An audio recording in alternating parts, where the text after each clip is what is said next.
We're here at Looser Stadium for the Big 8 Bowl. Mark Martinez joining me. I'm Eric Rogers. No Rich Reynolds tonight. On assignment tonight, but we've got a big one here tonight to round out the regular season between these two teams, Middleton and Madison La Follette. What do we expect here tonight, Mark?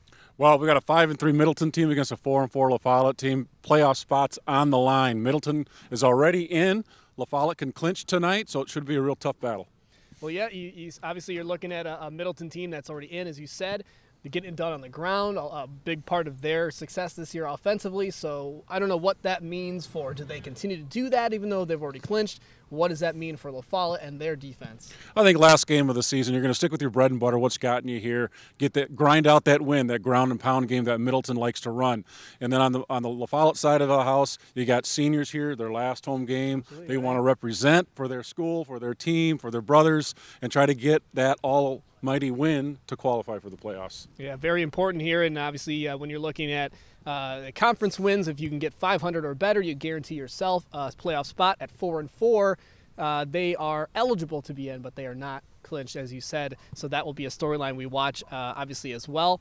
And we'll be looking at, obviously, or not obviously, but it could potentially be the last regular season game coached by Tim Simon of Middleton. It could. There's a co-head coach right now with Middleton, with Tim, and this could be his last game. I tried to get it from some of the assistant coaches. I know I'm going to give it to you. They were pretty tight-lipped about it all, so I don't know what's going to happen for next year.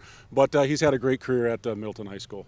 All right, well, the Tin Pen Alley pregame show will continue with coaches, and we'll talk with Coach Tim Simon, and we'll talk with Coach Scott Swanson coming up for both of these teams, and we'll have more of that. The Big 8 Bowl coming up next here on 57 Sports.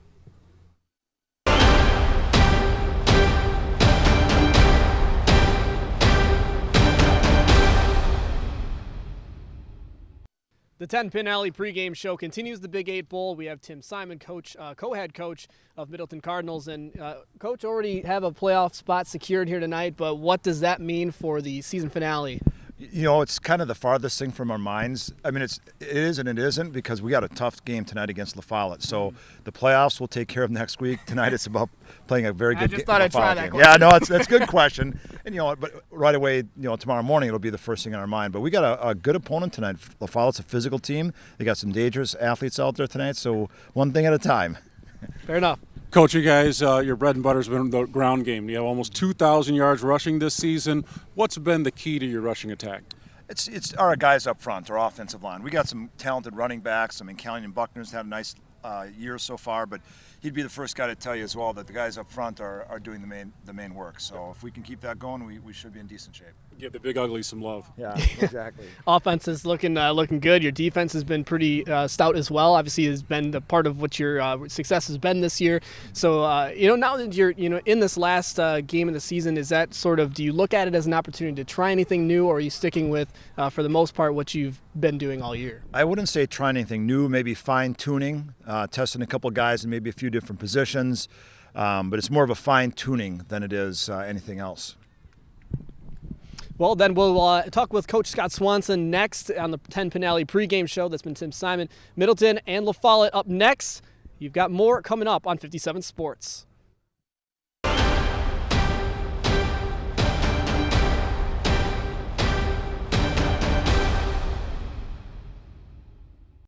All right, you've heard from Middleton's coach. Now we look at Madison La Follette, Coach Scott Swanson. Coach, you're in your 5th year here, and it's a year where, so 4-4 right now. Technically, it looks like there's some good chances that you can be in. 5 wins gets you in. So what are you looking at here tonight, aside from the fact that it's just senior night? Yeah, well, that's a big part of it, honoring our seniors who have done so much for us the last 4 years.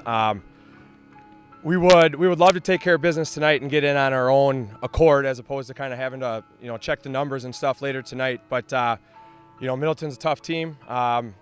It's always a great game when we play against them. Coach, Middleton's ground games have been pretty relentless this year, almost 2,000 yards rushing. What do you guys have in store for them tonight to try to slow down that rushing attack?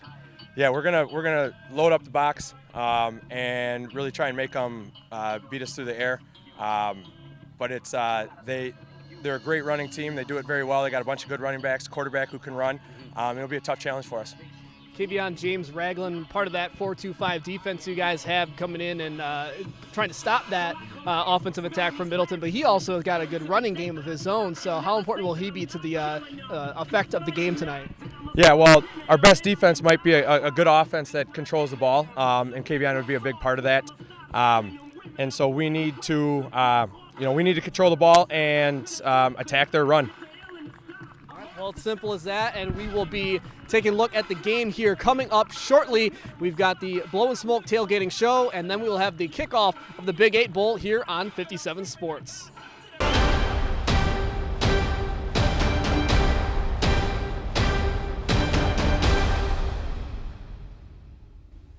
Welcome back. You're tuning into the Big 8 Bowl. We are here on the sidelines before the game starts. It's time to present some awards. This is our Community Leader Award brought to you by Starion Bank. As you can see, I have some guests next to me, or rather, we're your guests tonight. We're glad to be here. To my left is Darren Stayrud, who is with La Follette High School and is receiving this award tonight. We'll tell you why in just a moment. Mark is also with us as the band director of La Follette. Thanks so much for being here tonight. Thanks for having me. Thank you. We're so glad to be here, and Stephanie is here to my far left, Siseski. She is with Starion Bank, and we're going to talk a little bit about this community award. You are the recipient this evening. Thanks for joining us. All right. Thank you for having me. We're glad to have you. Okay, so Darren, we're going to brag on you for a minute because Darren is an alum who wears multiple hats: percussion instruction, jazz ensemble, coaching, brass coaching, the list goes on. So, in a deserved recipient of tonight's award, what do you have to say about him, Mark? Darren is just a great guy and volunteers his time and going on 14 years now. And I've been here for 19, so he's sort of become a staple at Follette High School. You bet. So absolutely deserving. I'll let you do the honors tonight, Stephanie, so you can give away that plaque. Thank you. On behalf of Starion Bank, we want to present you with the Community Leader Award. Thank you so much for your dedication to the community. Thank you very much. Thank you. We love giving awards away like this. It's so great to see somebody who not only is helpful here at the school, but an alum of the school. So thanks for all you've done. Thank you. Mark, thanks so much for having us this evening. We've got more awards coming up. Thanks so much to Starion Bank for presenting the Community Leader Award here at the Big 8 Bowl. We'll be right back.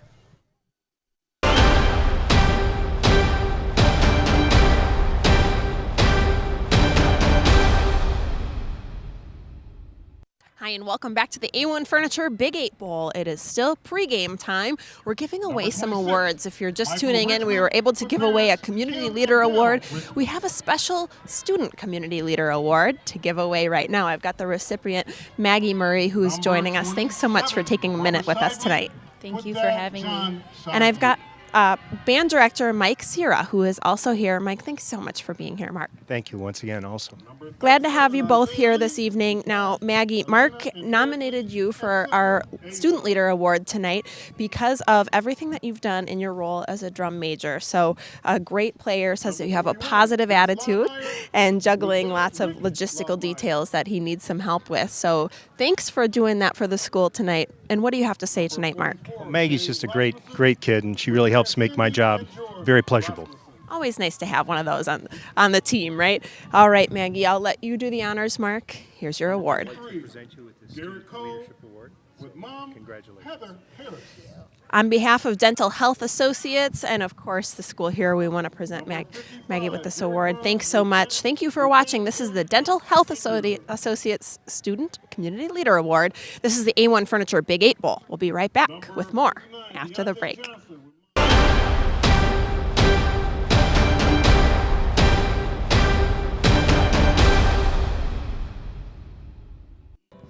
This is the Nono's Ristorante Italiano coin toss about to be happening here in the Big 8 Bowl to round out the regular season between Middleton and Madison La Follette.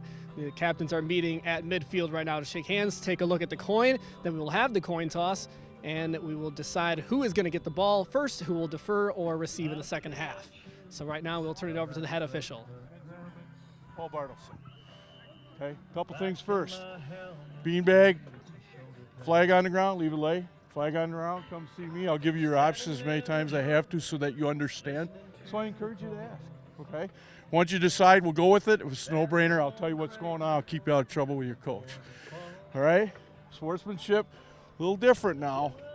Guys got to really do your job if one of your kids is losing their poise because you're both playing for the playoffs. If somebody were to be excused tonight, they'd be done. They wouldn't be able to play in the playoffs at all.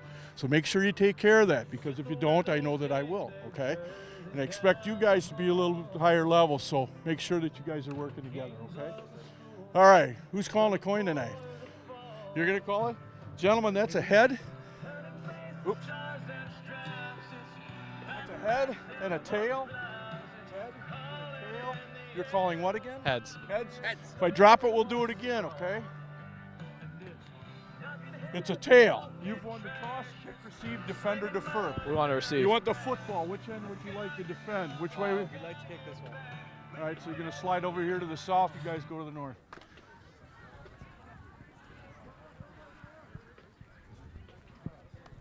Follette will receive. Okay. One thing I like about tonight is cold weather.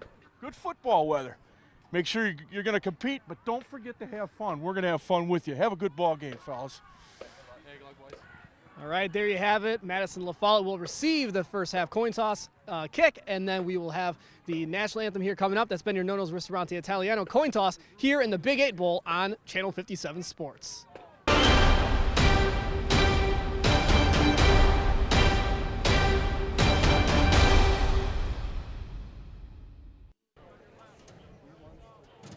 All right, here we are with kickoff happening soon here in the Big 8 Bowl. Eric Rogers, Mark Martinez filling in for Rich Reynolds this evening. So welcome in, and we have the players and coaches ready for the national anthem, which will be taking part here shortly. It's brought to you by 1901 Group.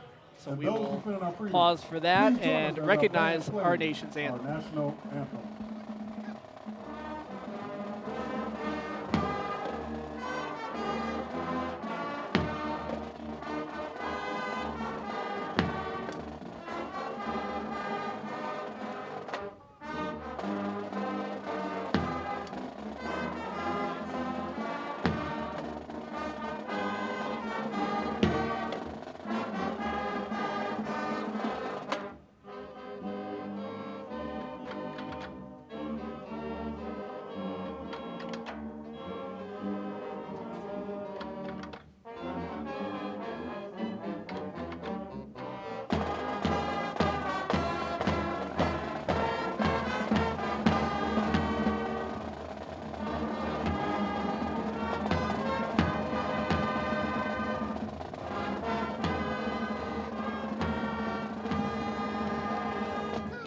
Your 1901 Mechanical and Plumbing National Anthem, world-class HVAC plumbing and mechanical contractor serving customers all across Wisconsin and the Midwest. We will toss it to break, and we will have kickoff here momentarily, the Big 8 Bowl on Channel 57 Sports.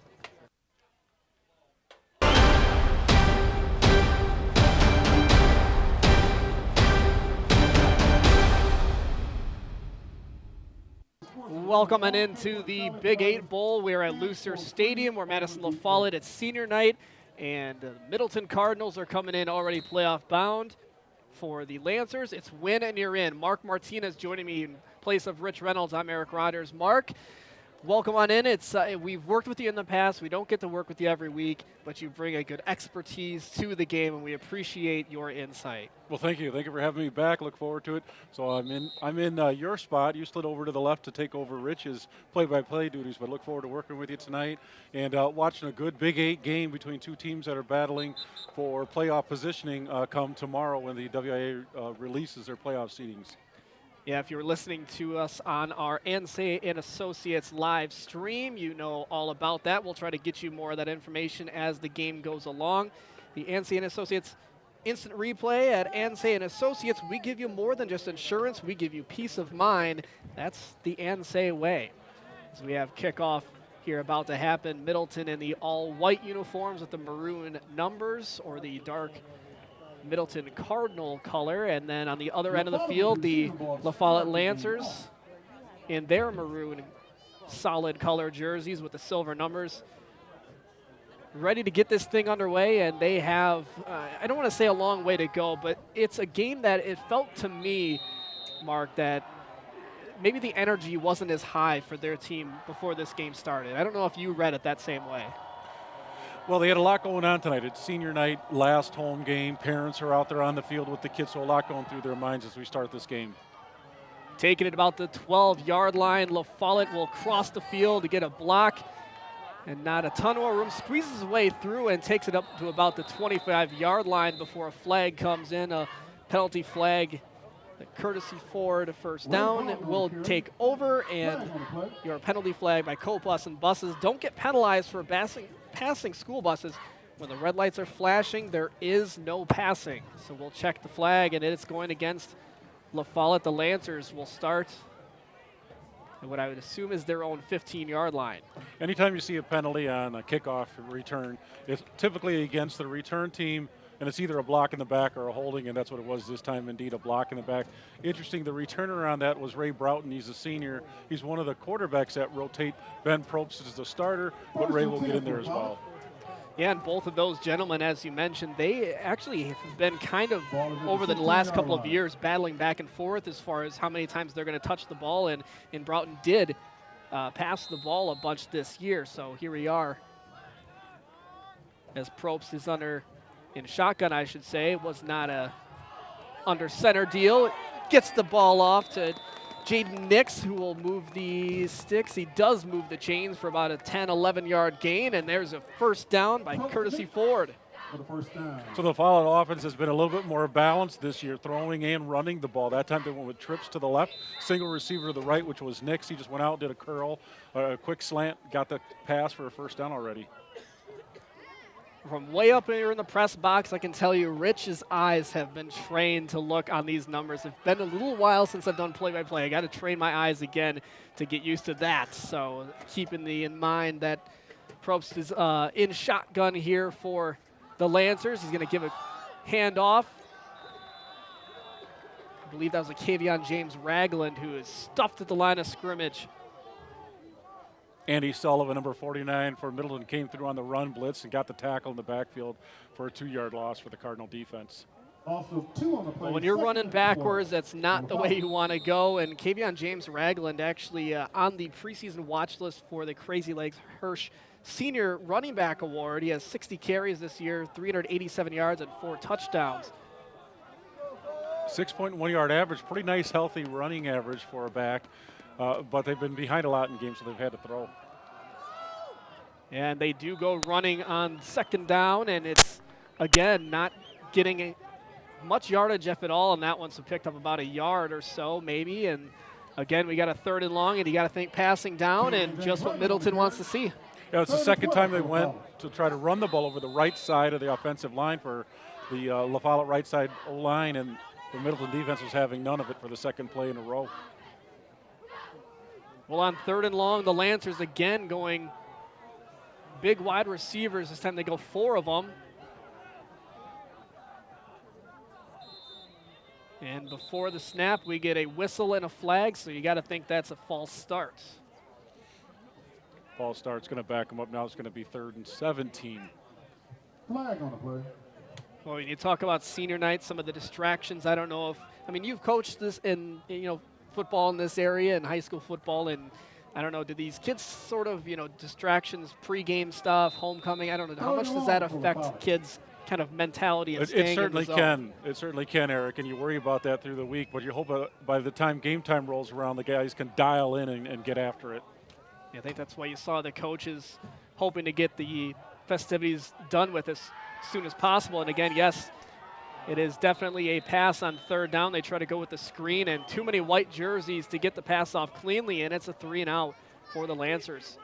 On a screenplay like that, you have to hold up the D lineman just a little bit so the back can scoot out, and you have time enough to draw the lineman in and get your offensive line out in front of the receiver to block for him. It just didn't materialize because what had happened, Middleton sent an all-out blitz. They brought a couple of linebackers, and it messed up the timing for that play. You want some resistance, just enough to let the opposing team know, hey, we're going to do a little screen pass here, so don't expect anything so easy. So punting here on 4th down. It's going to be taken at about the midfield line. Off to the right side, to the races. One man to beat. He's going to find his way into the end zone. And just like Kevin Miker, the DB who we saw 2 weeks ago, take one to the house on an interception. Just like that, a 50-yard punt return for a touchdown. Well, just like you draw it up, Eric, He got to the right side, got basically to the wall over there on the sideline, got his guys blocking really well in front of him, and all he had to do was take it to the house. Doesn't take any time off the clock offensively anyway, and I guess we'll have to wait a while before we see the Middleton offense. I don't think the offensive players are feeling bad about that one. Absolutely. 50-yard punt return for a touchdown and the extra point pending, and this is an auspicious start for the Lancers. Their special teams unit is going to be trying to wake up a little bit after something like that. And just through the uprights, it is 7-0 Cardinals over the Lancers. The Big 8 Bowl 7-0 Middleton right now. We will take a break. We'll be back with kickoff after this on 57 Sports.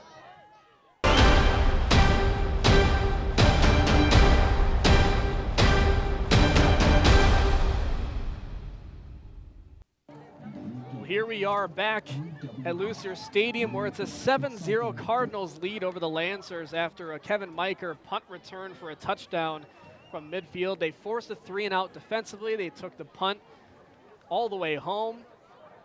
And the crowd here for the Lancers hoping for a better start than that for on senior night, to look for their boys to go home and finish the regular season off for a win. And right now the Cardinals looking playoff ready. Well, Eric, as you mentioned it, you saw the body language for the Follette Lancers. They looked a little lackluster, and I think they were playing that way so far. Last time we saw a return, it was a block in the back. This time taken at about the 8-yard line after being bobbled.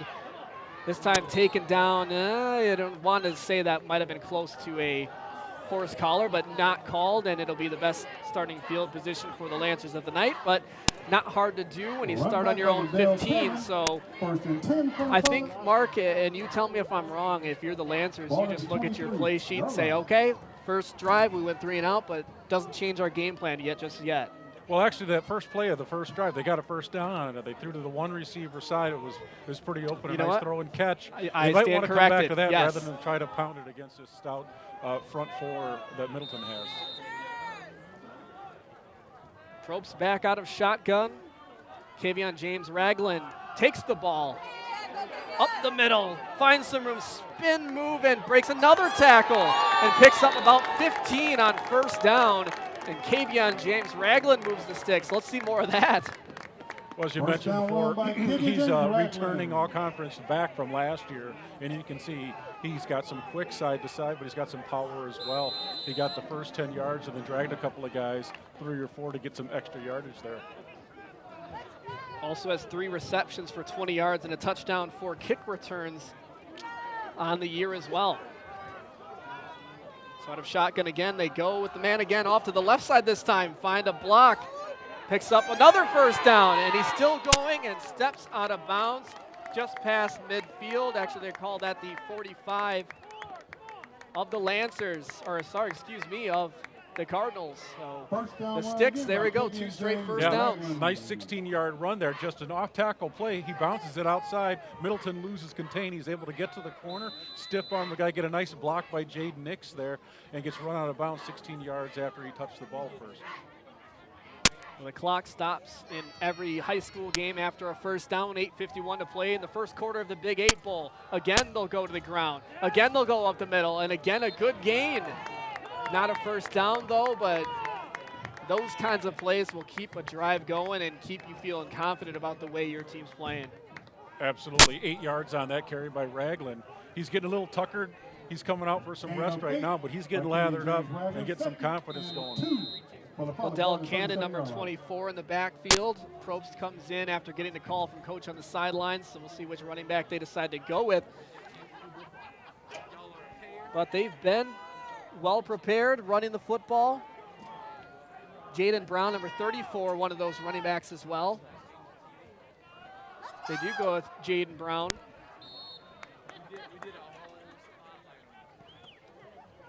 So it's 2nd and 2 there. They had their whole playbook open to them. I was thinking maybe they want to go over the top just to try to see if maybe they could catch one. But they just try to pound it in there for a yard and get a little bit closer to the first down. Now it's a little bit more than 3rd and 1, almost 3rd and 2. Gain of 1 on the play by Brown. 3rd and 1. So, yeah, I think maybe later in the game or the next time we see that situation, yeah, you do take that shot. A lot of times you will see that. As you mentioned, Mark, an opportunity to go down the field. Yeah, you just throw it up there, and as long as it's not an interception, the worst-case scenario, you're looking at 3rd and 2 when they are looking at 3rd and 1. They do go throwing on 3rd and 1. It's caught. A flag does come in, though, if I'm not mistaken. So Shaheem Ingram, the tight end, did catch that ball, but looks a little disappointed. So we'll see whether that's an offensive sideline warning called against Follette. Play's going to count. So I think they were throwing the flag for that, yes. Tell the coaches and the players to back up. That side ref there, the side judge, was probably running down the sideline and ran into somebody. And as soon as they do that, they throw their flag. First time they give you a warning. Second time it's a 5-yard penalty. 1st and 10. All right, thank you, Mark. And yes, it is a first down, another courtesy Ford first down. Dale Hicks, your new truck destination at Courtesy Ford. It's courtesy that counts. And so here we go for the Lancers, who picked up a number of first downs on this drive. Again, go with that shotgun 4-receiver formation. They go run up the middle once again. They didn't catch the number if that was, yes, Brown on the carry. So what can Brown do for you? A couple of yards on first down. Well, they tried to run it in between the tackles there, even though they went 2 by 2, widened it out, spread out the defense, and they tried to run it up the gut. But again, that Middleton defensive front 4 has been a pretty decent job when Ragland's the one not touching the ball. Well, I wonder how much of that, too, is just kind of the thunder and lightning type of dual backfield that you have. A couple different types of backs to run it, and here we have a loaded pistol here. It's not going to help your cause. Yes, a false start. Flag on the play. Left tackle just jumped a split second too early right there, so it's going to back him up 5 yards. It's another co-bus and buses penalty flag on that one.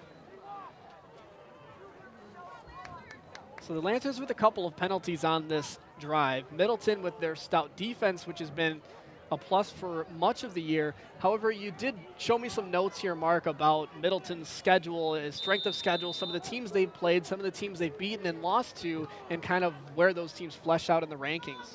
Yeah, they feasted on the bottom half of the Big 8 conference and won those games. Many of them, I think there was a 50-0 score in there against the East and the Parkers of the world. And they've had some close games, but some close losses with some of the top teams, Verona and Craig. Throwing his Probst, looks down the field, and instead nearly a one-handed interception. It does fall incomplete, so it brings up a 3rd and 13 for the Lancers. Probst decides to let it fly a little bit. He's completing 55.9% of his passes on the season, and he's got 12 touchdowns, which ranks 3rd in the conference. Just an overthrow there by Probst. Miker almost came up with an incredible one-handed interception. That would have been a heck of a first quarter for him, a punt return for a touchdown, and that one-handed pick would have been nice, but they played a nice defense on that ball. Yeah, Miker, 40 total tackles, a tackle for loss, fumble recovery, a forced fumble, 2 interceptions, interception for a touchdown, now a punt return for a touchdown. He's pretty much done it all for the Cardinals this year. 3rd and 13. Looking left, finds Nix, if I'm not mistaken. Yes, finds Nix, and it's not enough for a first down. Nice job of containment by the Cardinals. And it's too long for a field goal, but yeah, I'm is sure it too close for a punt? Nix just went out and did a 5-yard curl. They're playing soft coverage on 3rd and 13. He's able to catch the ball and hopefully turn and run to get to the first. But a nice tackle there by number 23 for Middleton, Kewan Buford, playing a nice corner. Now, do you wonder if this was intentionally 4-down territory with that play call on 3rd down? Absolutely. You know, the kickers at the high school level, we're talking anything over a 40-yard field goal is pretty hard to make consistently, especially when it gets cold like it is tonight. So 4th and 4 is relatively manageable down here at the, 25-yard line? So Ragland and Brown in the backfield with Probst. 4th and 5. Just under 5 minutes remaining in this first quarter. We're going to get a timeout by Follette. We'll take a timeout with them. Timeout. You're watching the Big 8 Bowl on 57 Sports. We've got more after this.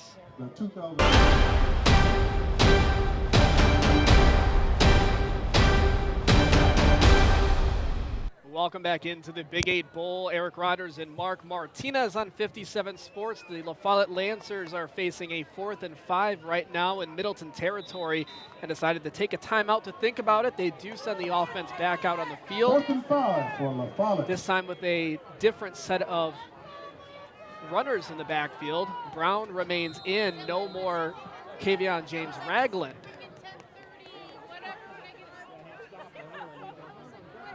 Rolling out to his right, being chased from behind. He launches into the end zone. And tough defense, but he goes for the home run, and it comes up incomplete. Mark, was that a clean play in the end zone? It was a clean play. It was an interesting call there. 4th and 4, you'd think maybe they do like a quick down and out towards the marker there. And Nix ran a double move. He did like a curl and go, and wasn't quite there. He would have need to put the ball out there a little bit further for them. So they went for the home run, tried to get on the board. Middleton takes over now. Well, Probst threw 4 touchdowns last week in their win over East. So maybe he thought, let's do it another time and just let it loose. And they pay the price, and instead, after all those first downs, it's 1st and 10 on the 24 for Middleton. We'll see their offense for the first time. Buckner will get the carry, and he'll squeeze his way through for a gain of about 7. I mentioned earlier, I think mistakenly, I said that Middleton lost to Janesville. Craig, they did not. They lost last week to Sun Prairie, 35-7. Earlier in the season, they lost to Madison Memorial, 30-27 on the Hail Mary pass with no time left. And then they lost a close one to Verona, 27-22. So that's how we get them to 5-3 record. All right, La Follette facing a 2nd and 3 defensively. Can they stop Middleton? They can stop him, but is it enough for a first down for the Cardinals? It is called a first down, and we do have our first sideline report of the evening. Jessa is standing by. Jessa, take it away. All right, thanks, Eric, so much. Some great reporting so far. Enjoying hearing Mark Martinez up there filling in for Rich. Rich, we miss you. We're ready for a Dale's Heating and Air sideline report. I've got folks from the volleyball team. So I've got the captain with us, or excuse me, the coach with us tonight, Tara Harms. Thanks so much for being with us this evening. Thank you for coming. We're happy to be here. You've been helping us out a lot on the sidelines here. We've also got senior Ayanna Johnson. Thanks for joining us. I love the pink and I love the crown. Thank you. Thanks for having me. You bet. Okay, so let's talk a little bit about volleyball. Taking a break from football and chatting a little bit about volleyball. Tell us how the season's gone so far and what you're looking forward to. Season's gone all right. We're a pretty young team. We have some young players at really important positions, but we're kind of clicking right now at the right times. Coming up on our conference tournament, which is this weekend, tomorrow, starts at 9 a.m., actually being held right here at La Follette High School. So that's exciting that we'll get to kick off this big end of the season conference right here in our home gym. All right, looking forward to that. Now, I know this has come with lots of practices, so let's talk a little bit about that, how they've been going. So the first 2 weeks we did a lot of conditioning and working hard to get ready for the season, but now we practice every day. We work a lot on ball control and serving and just working together as a team. We do a lot of competition stuff to get ready for games. So lots of practice, all hard work pays off. Now, speaking of hard work paying off, Ayanna has some pretty big bragging rights going into college. I won't make you brag on yourself, so I'm going to ask your coach, Tara, to tell us a little bit of the details. Yeah, Ayanna actually has a pretty cool story. She's always been an athlete, but was never really a volleyball player until she walked into our gym at La Follette High School. She played on our JV team her freshman year, came up with us her sophomore year and started, and then really took like a loving to the sport. So then she kind of put all of her focus into volleyball, started getting to the club scene a little bit. She works a ton on her own in the gym. I seen her this summer like running sprints by herself, so that was pretty cool. And that's all paid off as she's actually earned herself a full Division I scholarship down at Hampton University in Virginia. And she's only the second girl from La Follette to ever go to NCAA D1 school for volleyball, so that's really exciting. Second girl ever from La Follette and a full ride. Not too bad. I bet the parents love that if you're watching at home. Well, congratulations on that and all your hard work. We wish you luck on your upcoming competitions. Thanks for taking a minute here with us tonight. Thank you very much. All right, thanks, Dale's Heating and Air. We'll get back up to Mark and Eric. Well, thank you, Jessa, for bringing us that Dale's Heating and Air sideline report. Putting your comfort first, get your dryer vents clean for free at dalesheatingandair.com. So we have 3rd and 10 coming up for the Cardinals. They have used a lot of running to get here on this drive. It started on their own 24-yard line. And they had a free play last time with a pre-snap flag. And there's another one. This time it goes against the Cardinals, making this 3rd down even longer next time, Mark. Well, we talked to Coach Tim Simon before the game about their rushing attack, which has been their bread and butter so far up to this game. Starting it out, they were at 1,885 total rushing yards. Junior running back Kayleon Buckner has 897. So tonight would be a great night for their individual back Buckner to get to 1,000 yards and to get over 2,000 rushing for the season for the whole team. I'm sure that's something that they have for one of those goals tonight that they're looking to do. And this drive right here, they've already probably got about 25 yards on the ground, so they're getting close to those goals. Well, a big part of that rushing attack, not just Buckner, but quarterback Bryce Carey, who has a good number of stats on his own in the rushing department, ranks 4th, I believe, in touchdowns in the conference, so watch out for him. All-out blitz, screen pass. Ooh, does not step out of the tackle. Making the tackle is, I believe that's Nix, or Kayleon Buckner, sorry, on the other end of the play. He was a running back on offense, a linebacker on defense, and he hangs onto the shoelaces on 3rd down and stops Middleton dead in their tracks. That was a great play. They had that thing lined up. If he gets past this tackle, he probably has 20 yards before anybody comes near him. And Ragland grabbed onto his ankle and hung on for dear life. If that shoe is tied a little bit looser, maybe it comes off and he escapes, but not that time. So Follette tries to return the punt, but slips, trying to gain footing as his momentum was moving. And so the ball will be placed on the 25-yard line, which is where Follette will start. And we will take a quick break before the offense comes back out there. You're watching the Big 8 Bowl on 57 Sports.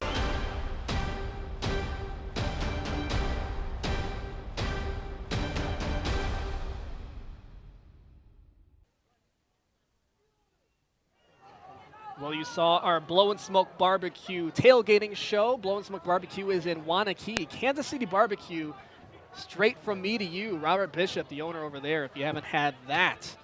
What a treat.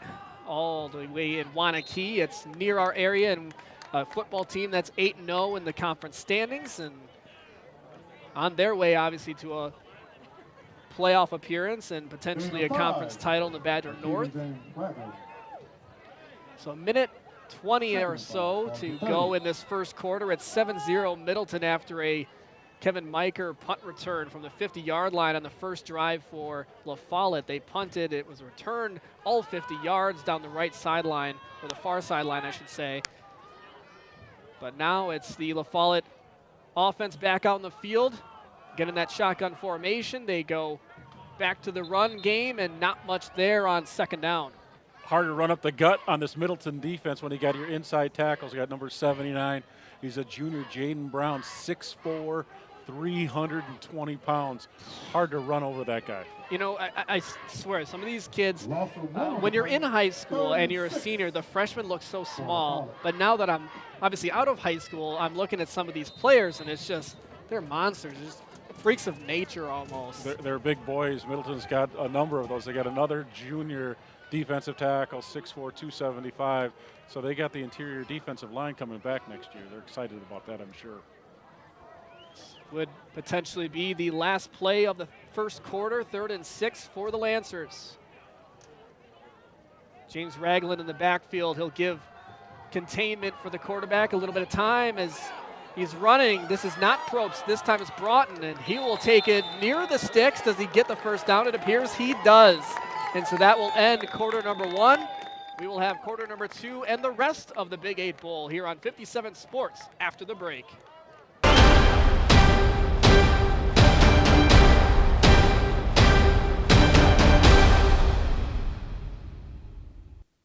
Hi, welcome back to the Big 8 Bowl, brought to you by A1 Furniture. This is a Dale's Heating and Air sideline report as we are between quarters. I've got a lot of pink surrounding me. You might not know that this is La Follette based on the colors, but I love that you're supporting with the pink for October. All right, this is the dance team. I'm excited to chat with you ladies. Tell us a little bit about this team. So we are a mostly upperclassmen team. We have 6 graduating seniors and 1 freshman. That's your cue.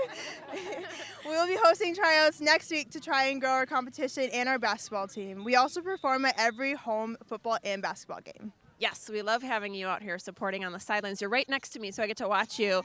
Tell us a little bit about competition season. So I understand you haven't been doing competition seasons long at La Follette. Tell us about that. Right, so we just got a new coach, so our schedule is actually a little bit mixed up, but we're going to be starting our competition routine soon, so we're super excited to do that and, you know, just have fun at competition. Is this your 3rd year as a competition team? This will be our 4th year as a competition team. So okay. We're fairly new to the game, but we love going out there and having fun and just showing everyone what we got. So can't wait to see what you can do in competition season. Speaking of seeing what you can do, you're performing at halftime, so we're going to see it tonight. Tell us about that. Yeah, so we're doing a 2000s mashup, and it is senior night tonight, so captains choreographed the dance tonight, so watch out for us at halftime. Go Lancers! Yes. Lancers, oh yeah! On that note, perfect timing to kick off our 2nd quarter. Here you go. All right, thanks, Jessa and ladies of La Follette, and we will be looking for that at halftime. We have our halftime show. We always bring you each and every game. Bring you our Conant Automotive in Stoughton is one of our high school athletic sponsors. Joe Conant, taking care of your family by taking care of your family's car, located in Stoughton with all new facilities. And being chased in the backfield is Broughton. He's almost brought down. He finds a first down at the 45-yard line of Middleton. A scrambling throw, and you're shaking your head over there, Mark. Well, what happened was the center snapped the ball, and nobody else on offense moved. So he snapped it a little bit early. Ray Broughton, who came in for the starter, Ben Probst, Follette rotates their quarterbacks in, picked the ball up off the ground, rolled to the right, completed the pass. It was a magnificent play, just as the coach drew up, I'm sure. Yeah, exactly, just as they drew it up. Didn't catch the number on that receiver, but what a big play for the Lancers, and a play they didn't draw up, as you mentioned, and hey, they'll take it. Raglan will take it on the sweep, and it'll gain about 2 yards. Middleton ready for the run that time. Maybe that was worth 2 yards, but yes, Broughton in the backfield there at quarterback. They had Probst in there for much of the first quarter. Got Brown in the backfield as one of the running backs, so they like to mix up personnel, does Madison La Follette, and right now, it seems like they have been on offense. The time of possession has just been ridiculous in favor of the La Follette Lancers, and they've got some yardage, but no scoring yet to show for it. They went for it on 4th down in the first quarter and didn't get it. They gambled and didn't come away with any points, and we have an injury timeout, so we'll try to talk about something off the field. And Nono's Ristorante Italiano was your coin toss sponsor this game and every game this season. You don't have to leave Madison to experience real Italian food. Nono's on Whitney Way. So the player is walking off the field under his own power, limping a little bit, but that's still a positive sign as both these teams, yes, the final game of the regular season, and both these teams, you would think, are heading for the postseason, and you want to be at your healthiest, obviously, at that point in the year, and both these teams hoping to be on a winning streak heading into the postseason as well. Speaking of health or lack thereof, Middleton lost one of their tight ends last week. Max Schlitt, a senior, 6'7", 210-pound, really good tight end, good player on the basketball team. He got injured last week against Sun Prairie, torn ACL, so he's not only out for the football season, but the basketball season as well, which is really disheartening. Feel bad for that young man. Well, I'm curious because I was checking my notes. He did have a torn ACL last season as well, so curious if that was the same knee, but you feel for him for sure. So near the first down, it depends where they mark it. It appears they're going to call this one about a yard or a half yard short of the first down on the pass from Broughton. Well, it's interesting. Our starters back in. Ben Probst came in and threw that pass. So they rotate quarterbacks. Interesting on possession by possession. Probst is your typical prototypical drop back thrower. And then Broughton comes in, and you can see he runs the ball pretty well. They'll run a little bit of option with him. He'll roll out and throw on the run a little bit more. So they have a two-headed attack at quarterback. Well, what's your thought on that? Because a lot of people will say if you have two quarterbacks, you have none. So we saw Wisconsin try to do it a couple of years ago. Yep. If it works, it works. And here for 3rd and 1, Kavion James Ragland will pound his way through and pick up about 5. He'll move the chains for a courtesy Ford first down. Picking up a lot of those on the ground are the Lancers. You know, at the high school level, you only have so many athletes, and so you want to rotate guys in. You know, Probst is a junior. He'll get his chance to probably lead this team by himself next year as a senior. And Broughton comes in, maybe gives him a spark, gives Probst a chance to kind of catch his breath and see what's going on out there. But then you can also put both of them on the field at the same time and maybe do some, like, double passes as well. That's a good point. Yeah, off to his backside there, his left flank is Brown, the running back, and they go Kavion James Ragland in motion. They give it to Brown up the middle. Not fooled is the Middleton defense. No gain on the play. Another one of those stout defensive tackles for Middleton making the tackle. Number 64, Gavin Adler. He's a senior, 5'8", but he goes 235 pounds and just stuffed that run. Well, yeah, you're seeing a lot of running from La Follette, obviously, so you run blitz if you're Middleton, but you just got to wonder at what point do they mix it up and go with either play action or throw it over the top and catch Middleton sleeping, expecting a run. So it is 2nd and 11. That run does go for negative yardage officially, and a flag comes in, and one would think this is against the Lancers. Okay, they're waving off the flag, so never mind. It is 2nd and 11 for La Follette. We're fighting for quarterback, playoff. which is kind of unusual to rotate your quarterback on the same drive. Well, sometimes, yeah, you just want to let one of them get in a rhythm. I guess it's working for Scott Swanson's crew, and I should have not said that because the ball is dropped on the snap in the shotgun, so Broughton will just fall on it and bring up 3rd and long. It was hard to see. I don't know if the snap was just off or if Broughton wasn't ready for it again, but it fell to the ground and he just dove on top of it to prevent further loss. Well, the smart thing to do, but I guess technically it does go down as an auto color quarterback sack. Unexpected collisions, scratches, dents, dings. Visit Auto Color. Small damage, small repairs, small price. Quarterback sacks, yes, we don't see too many of those with running teams, but when you get in a position like that, you just got to fall on it, the smart thing to do. 3rd and 14 for the Lancers. One high safety for Middleton. Broughton running for his life, rushing again to the right, finding a man on the sidelines, and it's caught again. How many times can Broughton do this? Almost identical to the previous play where he did almost the exact same thing. Rolled out of the pocket, had guys breathing down his neck, and was able to get rid of the ball. The defensive back just kind of came off of Nix that time and left him wide open. Yes, we were able to get a number that time. He was so wide open. Jaden Nix, the all-conference honorable mention receiver a year ago, had 13 catches coming in tonight and 3 touchdowns, looking for his 4th of the year on this drive as they get inside the 15-yard line. Ball on the 12, 1st and 10. They can get a first down without scoring. We'll see what they come out with. 2 wide to the left. Broughton hands off to Kavion James Ragland, who's swallowed up almost immediately by a host of white jerseys. A couple of Follette linemen pulled on that play to try to lead the running back into the hole, but the linebackers just scraped where the pullers came from and was able to tackle for no gain. Well, if I'm Middleton, I'm going to get a little bit concerned at how long my defense is out there. It's a La Follette team that I don't want to say is not on the same level as Middleton, but if Middleton thought they were, one of these teams who's battled with the tough teams, they've hung in there, they've lost by a total of like 12 points between all 3 of their losses, and you just got to think that, gosh, they're so close to being elite that you can't let La Follette march down the field and score here, but that's what they're about to try and do. So it is 2nd and 10 after the running play.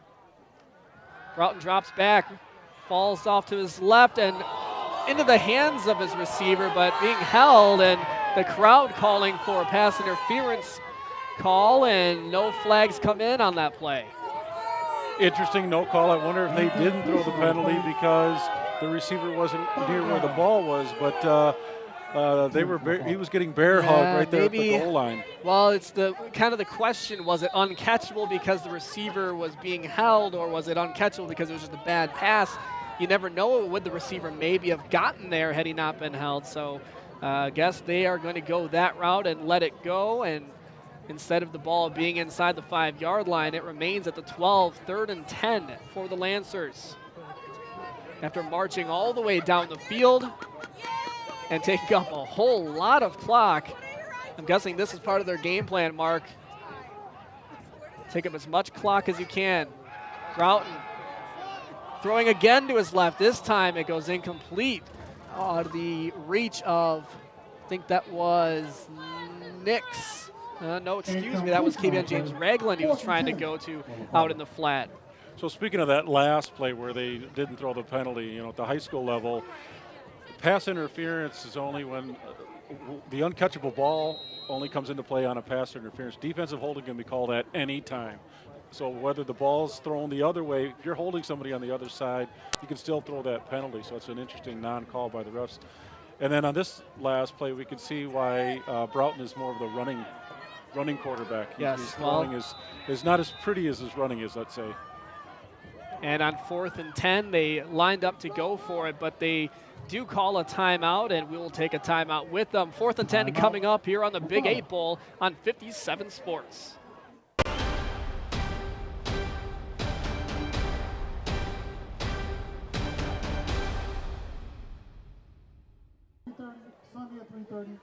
Coming out of your Bank of Sun Prairie timeout, it's La Follette 0, Middleton 7, 5:57 to play in this first half. 4th and 10, and it appears La Follette will go for it. Do you like the call, Mark? Well, I don't know what they have for a field goal kicker. This would be about a 30-yard field goal attempt. Might be nice to get some points on the board, but if you're not confident in your kicking game, then this is the right call. So it would appear to be a passing play with the running back to block the blitz, and they go for it. Oh, man, the receiver fell down. No, I don't know about that one, Mark. I think that ball was the definition of uncatchable. A flag comes in for pass interference. Well, he certainly bumped the guy. Whether he could have gotten to the ball or not is always debatable. But the back judge who called that saw the bump, and it was pretty early. The La Follette Lancers fans like that call. The discussion going on right now is exactly that. Could he have caught the ball? Yes or no? Take a look at our pass replay. Interference when the ball's in the air, knocks the guy down. Yeah, I don't think that's catchable ball, but was it incidental contact? Was it?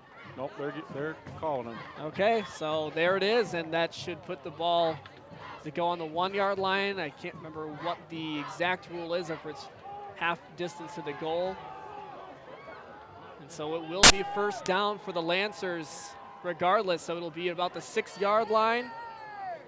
And instead of so it still is 4th down, so excuse me, it's just the penalty to the goal. There are no automatic first downs except for unsportsmanlike conduct at the high school level. A lot of people forget that. So 4th down, a tough passing down with only 6 yards before the goal line, and we'll see with Broughton in there if he decides to pull it down and run. One more crack at it on 4th down for the Lancers. 5:52 in the first half. He does pull down to run. He's getting around the edge, and he does score. A Geeks Mania touchdown. That's why Broughton's in there. Running quarterback, you can see where his strengths are, and they went to it that time. Nice drive for the La Follette Lancers. Well, it may have been somewhat predictable, but the play worked. A 6-yard rushing touchdown for Broughton, and an extra point away from tying this ball game up. Well, it was interesting on the play where they got the penalty. It was 4th and 10. I thought if they're going to throw the ball, maybe they bring Probst in because he's the better thrower. But they went with Broughton, and then they kept him in there, and he kept the ball and scored. All right, so it is Probst for the extra point.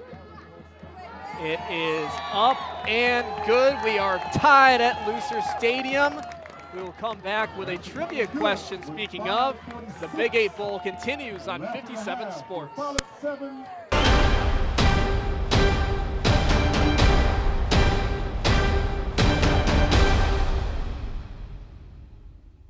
right, back here at Lucer Stadium where the Lancers have just tied up the Cardinals at 7-7 on a Broughton touchdown run from the 6-yard line on 4th down. So we'll hit you with the League Trivia of Madison trivia question of the night. Lucer Stadium, it opened in 2002. So Mark, don't answer this just yet, but where did the Lancers previously call home? And you've been in the area long enough. I think you know the answer to this one. I got it. But some people may not, so we'll hit you with that one shortly. The answer to that trivia question by League Trivia of Madison. Play by yourself, bring friends, up to $10,000 in weekly prizes available. League Trivia in Stoughton. League Trivia of Madison, it's a fumble on the return. No.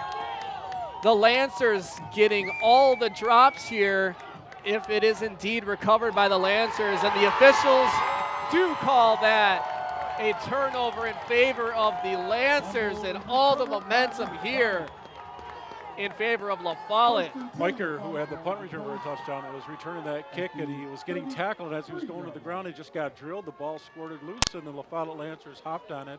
I got to tell you, Eric, a great answer back by this La Follette team. After that punt return for a touchdown, it seemed like the wind was taken out of the sails of the La Follette Lancers sideline, and they've come back on that long drive. Now they got the turnover and certainly all the momentum in this ball game.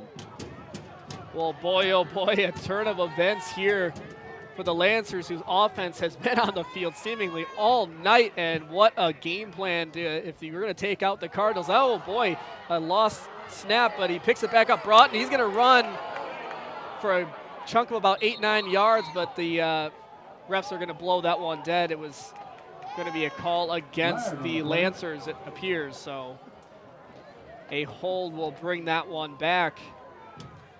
So a couple of quirks in officiating a lot of people don't understand. At the high school level, pass interference is usually a 15-yard penalty, but it does not come with an automatic first down like it does in college and the NFL. 3rd and 20. If it's 3rd and 20, it's 15 yards. Now it's going to be 3rd and 5. Gotcha. So it usually results in a first down, because if it's 1st and 10 or 2nd and 10, you get 15 yards to get the first down. So that's one quirk. The other one is this call right here, which is most likely going to be holding. So people say, okay, holding, it's 10 yards. Instead of 1st and 10, it's going to be 1st and 20. No, now it's going to be 1st and 25 because it's from the spot of the hold, 10 yards. So now we have a 1st and very long for the La Follette offense here. Well, that's a very good point there, Mark, because for someone else it might look like all of a sudden they got penalized 15 yards for the hold instead of 10, and you say, what the heck is that about? But I think we will got a sideline report ready with Jessa, so we will head down to the sidelines and see what Jessa has in store for us. Thank you, Eric and Mark. I've been listening to you. Thanks for all you're doing up there in the box. I'm down here with some cheerleaders. We have one thing in common. I'm not a cheerleader, but the thing we have in common is we're all chilly down here on the sidelines. It's kind of a chilly night tonight, but we're having fun. You guys are supporting your Lancers. I love it. We've got Alejandra, Anaí, and Kati joining us. Alejandra, we're going to start with you. Tell us a little bit about this cheer team. All right. Our cheer team is a very diverse team. We're full of a bunch of new freshman girls that really know how to stunt and tumble, which really benefits our team, especially since competition season is coming up. So that's really great for us. I'm a former gymnast, so I love the tumbling aspect. I love watching it on the sidelines here. Let's talk a little bit about what you guys really do. So you guys practice quite a bit. What are you practicing for? So during football season, we really focus on fitness and getting in shape for our competition season. They're scoring behind us. I know you guys are dying to cheer. So yeah, and we really focus on stunting to make our technique really great. Awesome. Okay, let's talk a little bit too about some upcoming competitions, things that are happening now. Competition season is upon us as we get closer. Tell us about what you're looking forward to. Well, for competitions, for varsity, we've won state in 2014, so we're looking forward to actually making the top 3. And yeah. can't wait to see what happens. So this is a young team, but there's a lot of potential and lots of great things happening. I know you want to see what's happening on the field. We'll let you do that, but thank you for taking a minute with us. We appreciate it. We'll get back to the game so you guys can see what's happening in the action there. Thanks, guys. All right, yes, Jess says, find a way to stay warm. We need you. We got a couple more games after this. The penalty or a whistle before the snap, but man, Rashkovich, the tight end, caught a ball on second and forever, and it just seems like all the breaks, the lucky breaks are going the Lancers' way right now. That should not have been a first down or a catch in any sort of way. That should have been intercepted, if anything. So certainly could have been. Ray Broughton's out there playing backyard football, though. He's just making things happen with his feet, running around, buying time, getting guys open and throwing the ball up. And he looks like he's just having fun. Senior playing his last game on this, most likely his last game on this field. Yeah, that's a good point. Throwing caution to the wind here on senior night. It is 3rd and 15 after the penalty, and a run-pass option, or I should say just an option play, whether he was going to get off to Ragland or run it himself. And that's that read option a lot of high schools yeah. are running. We're seeing it at the college level. And you're just riding the back, seeing where the defenders are going. And if they overplay to the backside, he pulls the ball and runs like he did there and got a few yards. All right, so we brought you the trivia question just a moment ago. Lucer Stadium opened in 2002. Where did the Lancers previously call home? I think you got the answer. Let's give it to you. Warner Park. Yes, about, this is my math, 1974 to 2001. Seems to be about the right years. La Follette's first game at Lucer was a 35-0 win over Sun Prairie to open the 2002 season. So, yes, good history in the area of Lancer football. That's where I played my last high school football game against Madison East. I should have tied that one into the equation. So that 4th and 8 pass goes incomplete. So the Lancers continue to attempt 4th down conversions. They come up empty on that one. It's going to be 1st and 10 Middleton from their own 31-yard line with 2:45 to play in the first half. So Broughton's out there at quarterback, and again, he's a great runner, good athlete, probably a great leader as well. But we saw his throwing is a little bit limited there. Had a guy open, could have completed it for the first down and just skipped the ball to him.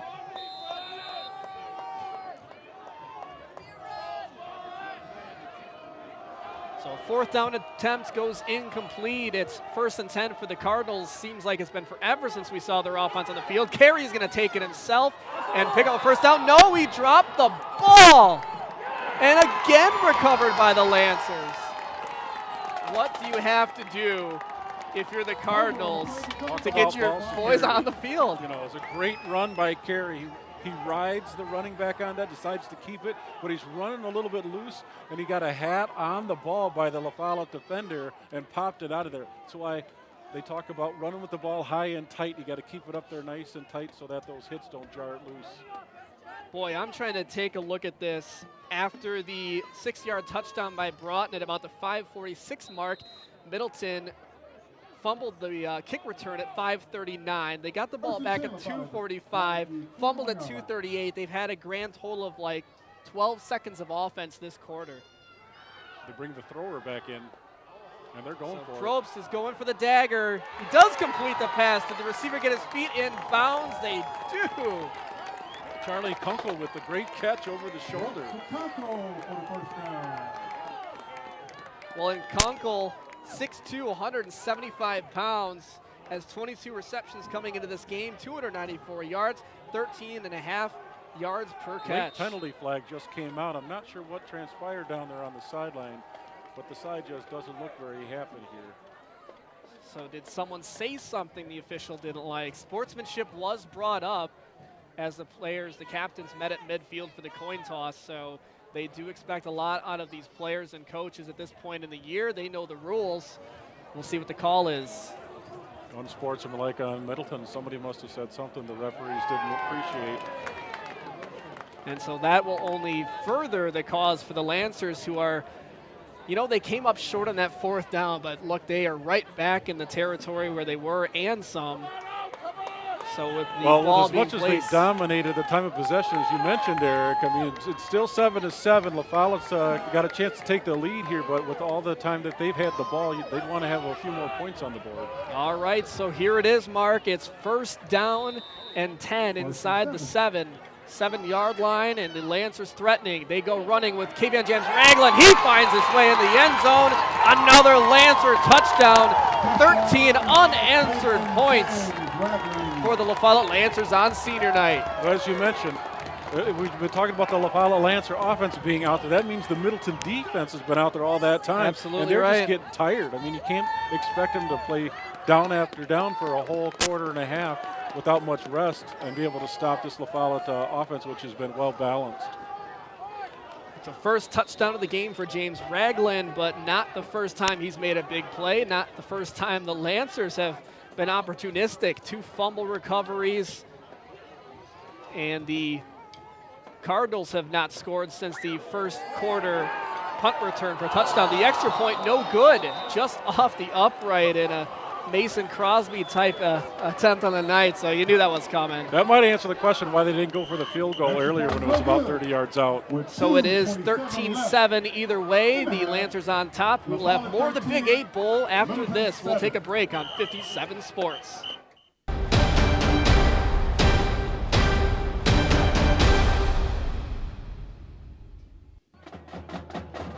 Back here at Lucier Stadium, the A1 Furniture and Mattress Big 8 Bowl. Thank you, Mr. Paul Canarella at A1 Furniture for supporting high school athletics again this year as our official Bowl Series sponsor. Your premier mattress and furniture store. So a 6-point ball game, 2:27 to go in the first half, and Middleton just wants the football. Yeah, we've been talking about that. Middleton offense almost had 2,000 yards rushing. Well, the best way to slow them down is to keep that offense on the sideline. And Middleton, La Follette has done that and kept their offense out on the field. Well, again, a muffed kickoff and picked up, brought back out the 30, to the 40, past the 50, and forget everything you know about football. Inside La Follette territory on the kick return, despite muffing that kickoff return. So well, a couple of things. What the heck? This time of the year, with it being kind of cold, a little bit wet out there, that ball can get really slippery, and we've seen it on the ground a number of times. But Miker made up for his fumble earlier with a long kick return, so he took advantage of that. And he's got a punt return for a touchdown and a nice big, long kick return to get their offense going.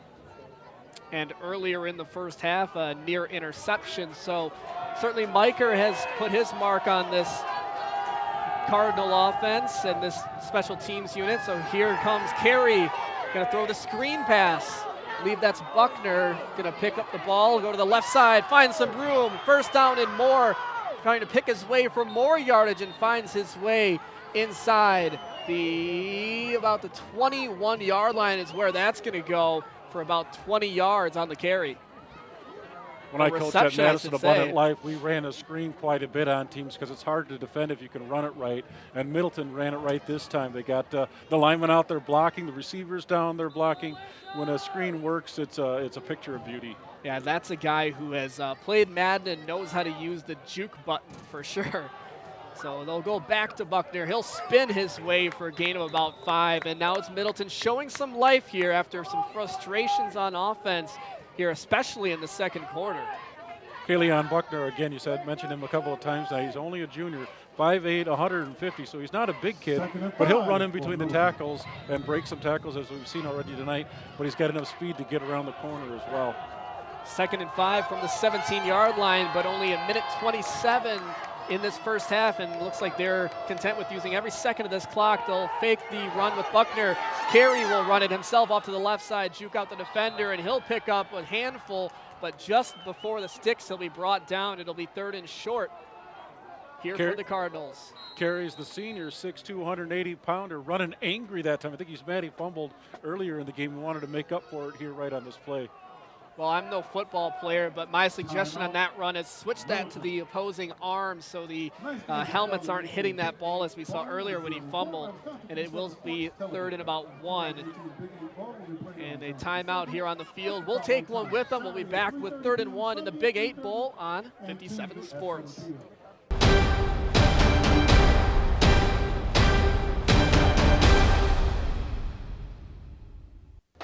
Well, Bryce Carey, the quarterback for the Cardinals, had his career started as a quarterback, injury forced him to play receiver last year where he was a second team or an all-conference receiver. He's back at quarterback, but he has some speed, and at 3rd and 1, they bring in all the backs.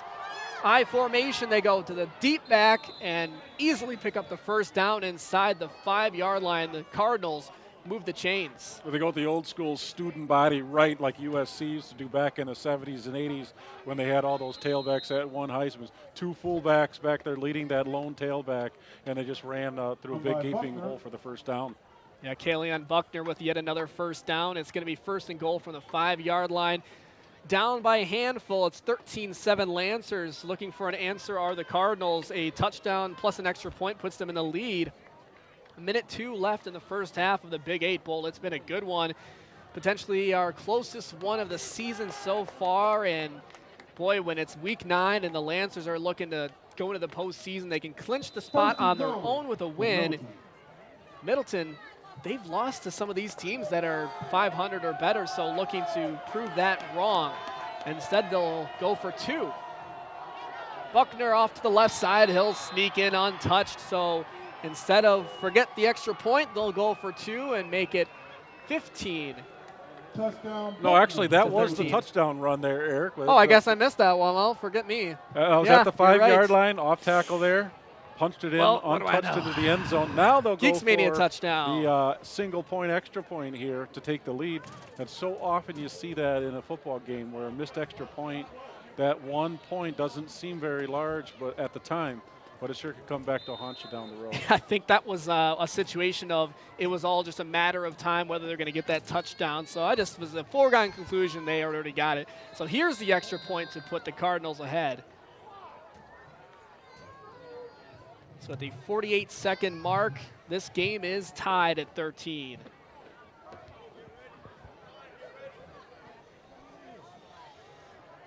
An interesting half we've had for sure. It looked like Middleton had all the momentum in the world after that punt return, and that by a couple of changes of possession, they could have just ran away with this thing. But LaFollette answered back, got a couple of turnovers, the momentum turned on them. And then when it looked like LaFollette was taking over, Middleton comes back and scores right before half. Well, it's now a Middleton lead, their first lead since the first punt return of the game, and 48 seconds to play in this first half. It's 14 for the Cardinals, 13 for the Lancers. We'll have more of the Big 8 Bowl, the first half after this. 57 Sports.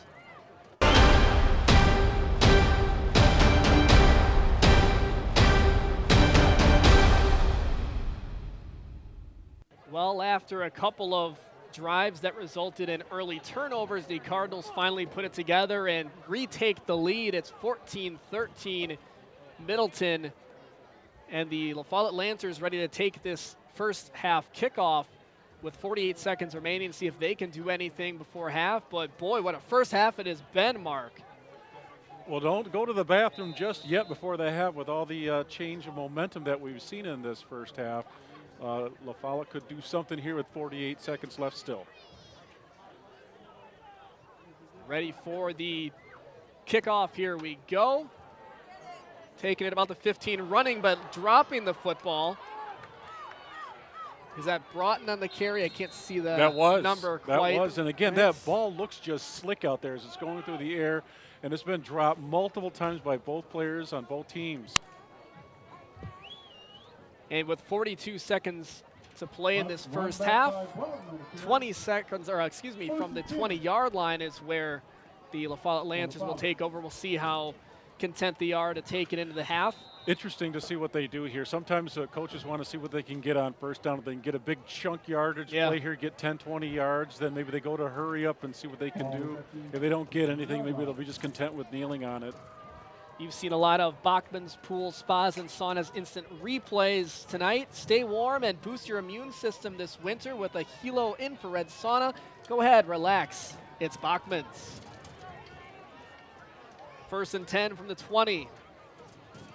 Probst in there. They'll be content to run the football. And so, yes, maybe they would have, as you mentioned, Mark, seen what kind of craziness could have ensued on that first down run. And there's nothing crazy happening there, so not really in any hurry. They fake the jet sweep to Ragland, their primary ball carrier, and try to get something off tackle with their backup back. And he didn't go anywhere, so they're content to just let this clock run down and go regroup at halftime. Well, I don't know if they have to, I don't think they have to actually snap the football 7 seconds before half. So let's toss it down here momentarily to Jessa so we can see what's happening at halftime. Jessa, are you ready for us? Yes, I am ready. What's happening down here is it's very chilly. You said something about a Bachman sauna. What does it take to get one here on the sidelines tonight? We have a great halftime show for you coming up. We've got the dance team coming out onto the field. The marching band, who we gave some awards to earlier in the program, is going to be performing. Lots of fun. The principal will be doing an interview. It's all coming up next on the Prairie Land Towing halftime show here at the Big 8 Bowl. Stick with us.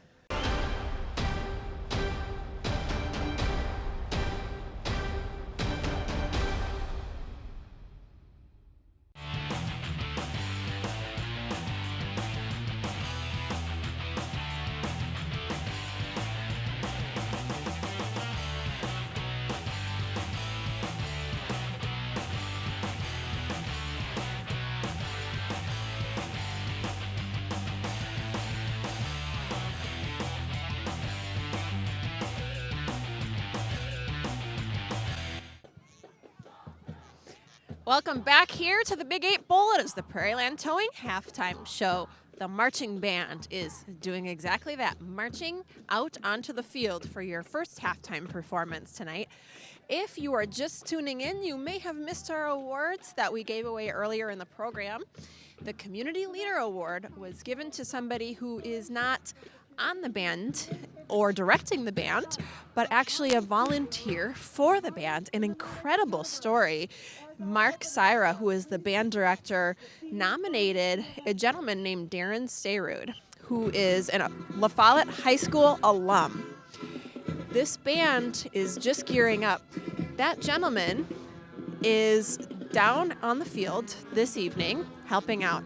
He's been doing that for 14 years. Darren is, like I said, a 100% volunteer. He does everything from percussion instruction to jazz ensemble, coaching, brass coaching, etc. So really an unsung hero of the band here tonight. The gentleman who nominated Darren, again, is band director Mark Syra. He is on the ladder there, front and center, leading this band to greatness. They're doing an excellent job out on the field tonight. I'm going to run you through some of this team. Now, this is a large band, as you can see by their spread on the field here. In the flute section, we've got Mallory Dilly, Rachel Bouts, Hannah Mann, Sebastian Walhov, Lauren Johnson, Kayla Crary, and Gabrielle Schilling. There is 8 members of the flute section. In clarinet, we've got Madison Freeman, Dakota Hecker, Pedro Perez, Louis Teckenhue, Angela Dominguez, Sarah Hartshorn, Isabella Ingram, Byron Yanzapanta, Alex Grundle, Xander Lowry, Kira Sari, Mitchell Silva. Alto saxophone, we've got Grace Jensen, Maggie Murray, Emma Walters, Roman Clemens, Melina Nyan, Annie Reynolds, Morgan Post, Sydney Maximo, Brad Bentire, Colton Wilty, Derek Humi, Parker Nofke. As they continue the next piece, I'll read you the tenor saxophone list. 3 of these band members on tenor saxophone: Walter Marshall, Robert Mendoza, Jordan Massey. On baritone sax, we've got 2, Morgan Post and Alenia Perez. A large trumpet section for this marching band: Grace O'Connell, Nicholas Hellerud, Gabby Lemke, Lexi Mitchell, Spencer Noth-Hazen, Lydia Siegler, Kyle DeVries, Reese Jones, Richard Mogensen, Arnulfo Reyes, Ryan Vang, Ethan Minter, Andres Benuelos, Adam Northington, Rita Omehata, Emily Zomber, and Anthony Holliday. 1 member of this band is on horn, that is Zoe Cook. Trombone and baritone, we've got Emily Julin, Lily Karnick, George Steberl, Alex Franzik, Lydia Oliphant, Mason Sandy, Sebastian Brennis, Indigo Stunebeck, Daniel Olson, Margaret Joyce, George Collins. On baritone, we've got Justin Waldberger, Joy Wickers, Isaac Frank.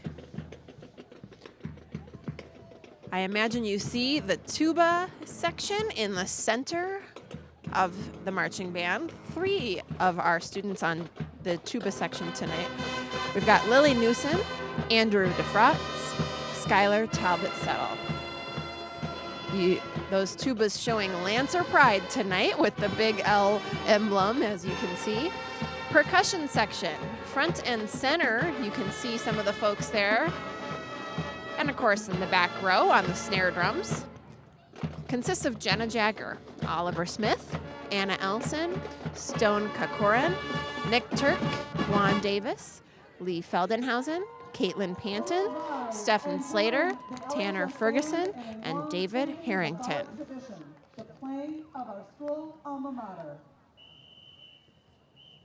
That list consists of the La Follette High School Pep Band, the La Follette High School Marching Band program here tonight.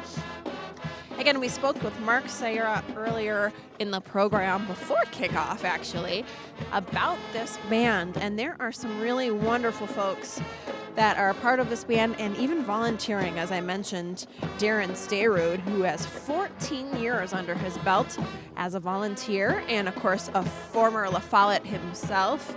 He's a Lancer, proud. Talked a little bit about his time here volunteering. Maggie Murray, who I announced earlier on saxophone and also drum major, is a wonderful student here, a great drum major, great player, positive attitude. She is one of the leaders of this marching band and handling lots of logistical details for Mark, the band director here. So a great participation here by the La Follette Lancers marching band. As we read some of the folks here who are on the field, I think we got to everybody. Mark Sayra, who is, again, atop on the ladder there, leading this band to greatness here at halftime. I think it is time for us to take a break. Prairieland Towing brings us our halftime show. When we return from break, we are going to see the dance team. So please stick around for that. We spoke with the dancers earlier in the program. Great group of girls, a great team. They're going to be proud in pink, thanks to Breast Cancer Awareness Month and their support of its research. We'll be back with more of our Prairieland Towing halftime show here at the A1 Furniture Big 8 Bowl. Welcome back to your Prairieland Towing halftime show. The marching band for the La Follette Lancers on field right now. Stepping off field, we have the marching band led by band director Mark Sayra, a great group of performers, some great volunteers, some excellent students who we met earlier in the program. Hope you had the opportunity to tune in for that. Right now, we've got some ladies pretty in pink marching onto the field, getting ready to perform their dance routine. We chat with these folks earlier in the program, and some great ladies are about to head on for their dance performance. Now again, we are going to watch more La Follette Lancers as they head to the field. The dance team is an interesting one. So consisting of primarily upperclassmen. So this is a pretty senior dance team that's headed out to the field right now.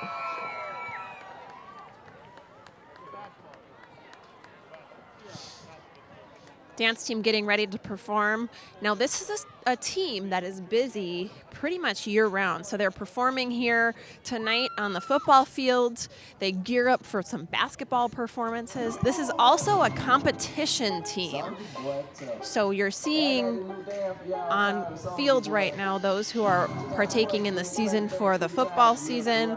The team actually grows in size during their competition time.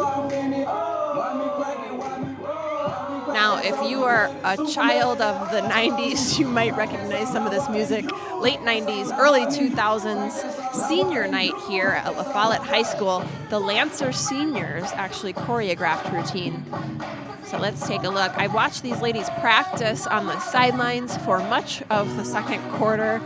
As cold as it is out here, I can't believe how well they are moving, doing really well. Speaking of cold, just to give you a little bit of a weather update, for those of you who are watching the replays of this, it's only about 36, 37 degrees out here on the field and dropping. Thankfully, it's not too windy, but it does feel awfully chilly out here.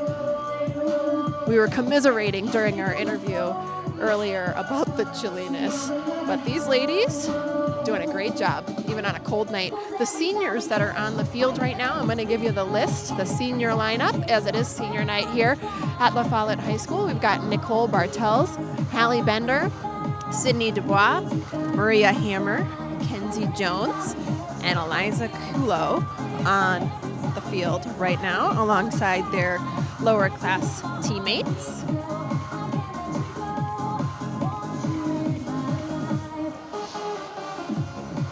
These guys spend a lot of hours in practice, as you can imagine. A nice tight team here tonight.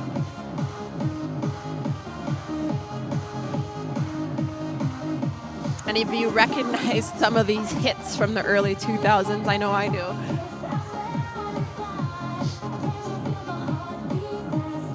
So most of these routines are choreographed by their coach. But tonight, again, the routine that you're watching, just finished watching, a great nod to breast cancer research at the end there, was choreographed by the seniors. So give it up for the dance team as the crowd is doing here tonight. We're going to come back with one more halftime interview. We've got the principal of La Follette High School, Lancer Pride, joining us next here at the A1 Furniture Big 8 Bowl. We will be right back.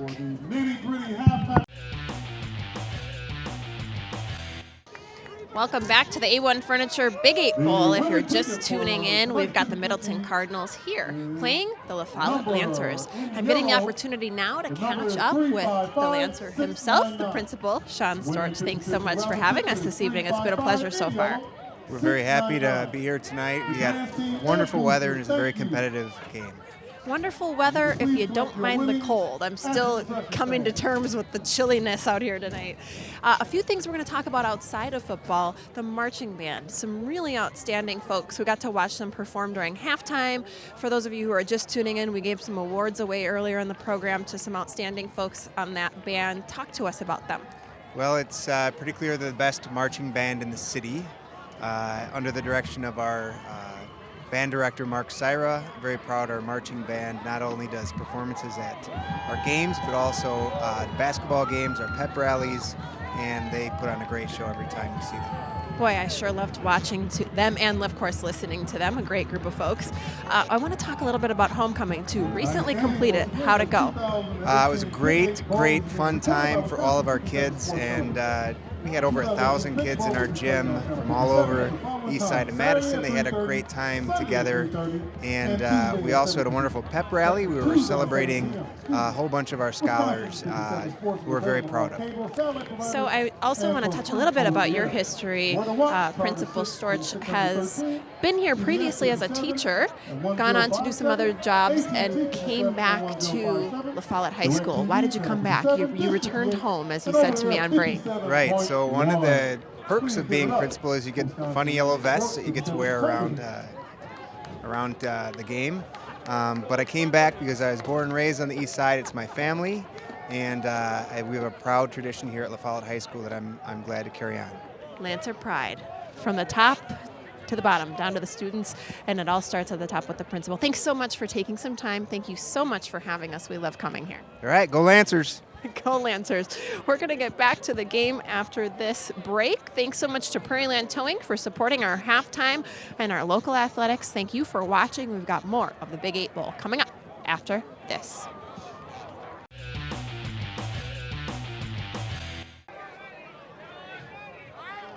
Well, here we go for the second half of the Big 8 Bowl here on 57 Sports. 14 for the Cardinals, 13 for the Lancers.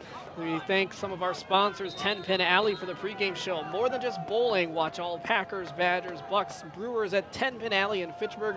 Let the good times roll. And here the ball is kicked off. Middleton receiving the second half kickoff. And they'll be squeezing up inside. They get up to the 35 before we get some extracurricular shoving. Mark that first half. Middleton finally got something together and made this a ball game. It's 14-13 in favor of Middleton. Yeah, just before the half, they were able to go on a sustained drive. They got a nice long screenplay for about 30 yards that got them down into scoring position and able to walk into the end zone shortly after that and get some points on the board. And then they start the ball out right now, so we'll see if they keep that momentum here in the third quarter. Yeah, it'll be absolutely imperative for their offense, which was held to, I don't have track of their time of possession, but that second quarter, they didn't see much of the ball at all.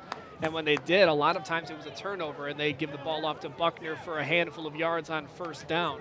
We'll see if we have turnovers this second half. What has happened here, Eric? When we showed up here about 5:30 pregame check, it was about 45 degrees. It's dropped in the last 3 hours about 9 degrees. Last time I checked my weather app, it's 36 out there. So that ball is slick. We'll see if their turnovers play a factor in the second half. Well, it's 2nd and 4 for the Cardinals. They send a man in motion to decide whether it's man or zone coverage and swallowed up in the backfield. It'll be at least a gain of 0 at best for the Cardinals, and it'll be 3rd and 4. Cameron Polnitz came in on that blitz and made the tackle right at the line of scrimmage to bring up a third down here. So an important third down for both of these teams. For Follette, they'd like to steal some of that momentum back that they had lost. Middleton gained some of that, obviously, on the touchdown drive at the end of the first half, so seeing if they can continue the ball rolling. 4 wide receivers, and they'll send Buckner in motion, who will receive. No, he does not carry, but he's wrapped up. He escapes, rolling. He's not going to pick up the first down. Nice pursuit by the La Follette defenders, and it's 3 and out. Well, they're going to run that read option play again, decide to give it to the back or keep it, and Carey got a little bobbled up there and had to circle around and try to get to the outside. But the quarterback for La Follette playing defense, Ray Broughton, came up with the tackle quarterback on quarterback there. Yeah, very important for both these teams what this first drive was going to establish in this second half. Third quarter starts with a punt. Letting that one hit the turf, and it's going to roll inside the 20, the 15, inside the 10, and we'll stop at about the 6-yard line. So a great punt, netting about 55 yards. And you'll take that any day of the week. Absolutely. At the high school level, it's really hard to go 90-plus yards on any drive without making a mistake, a turnover, a penalty. And so the Middleton defense could pin their ears back here and maybe keep La Follette down here. They'll get great offensive position. And La Follette's trying to answer their first drive coming out of halftime. Well, if I'm La Follette, I might even look at this as a positive and say, hey, we've been able to dominate the time of possession, keep those sustained drives moving. If we can continue to pick up chunks of yardage, move the sticks on third down, if we can end up scoring after this drive, we've just used up a ton of clock. But we'll see what happens on this drive as it's Probst under center. Out of shotgun, and he hands off for no gain. Trying to run on that stout interior defensive line of Middleton's hard to do. The thing about La Follette on their offense, they've been pretty balanced all year. They almost have 800 yards rushing and almost 1,000 yards passing. Very balanced, so they can run and pass with effectiveness here. And we saw that in that second quarter when they had the ball quite a bit. They were running it. Occasionally they were able to throw it, get some balls over the top. Ray Broughton came in at quarterback and made some plays with his feet and then made some backyard plays, and he's back in there now. We'll see if he can spark the offense. Yeah, so what they've been doing is having Probst and Brown as the quarterback running back duo. They switch it out to Broughton and Kavion James Ragland, and they go with Ragland. He'll run it, and he's upended.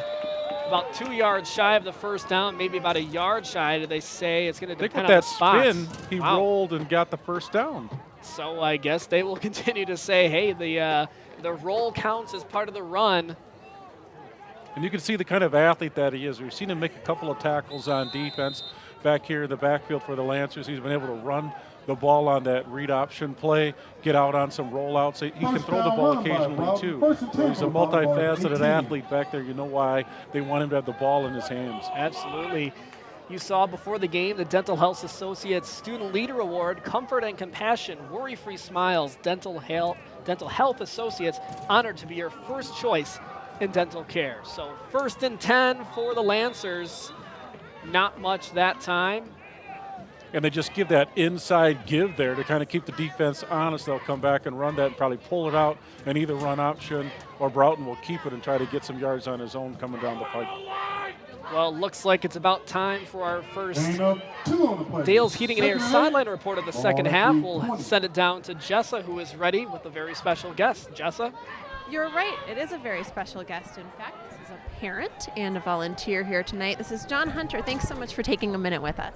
Sure, you're welcome. So tell us a little bit about why you're here tonight.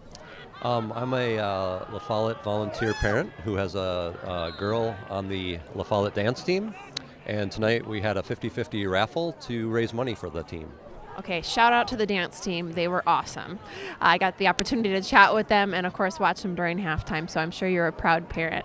Very much so. Of course, I want to talk about the 50-50 raffle, so explain how that works. Yeah, so at halftime of every game, we sell tickets to people that come into the game to watch it, and half the money will go to the winner, and half the money will go to one of the groups that are selling the tickets, and tonight it was the La Follette dance team. Not a bad win for somebody. $150 tonight and $150 for the dance team. So that's great. Great use of money. Let's talk a little bit about that. So tonight it goes to the dance team, but that's not always the case. That's right. Depending on the week, it can go to any other sports that the parents want to sell tickets for that week's game. So the dance team is the winner tonight because you were willing to come out here and be a little bit chilly, but brave the cold. Yep. And you got to watch your daughter, of course. Exactly. Thanks for taking a minute with us. I'll let you get back to it, but we appreciate your time. Thanks to Dale's Heating and Air for that sideline report. We'll get you back to the third quarter.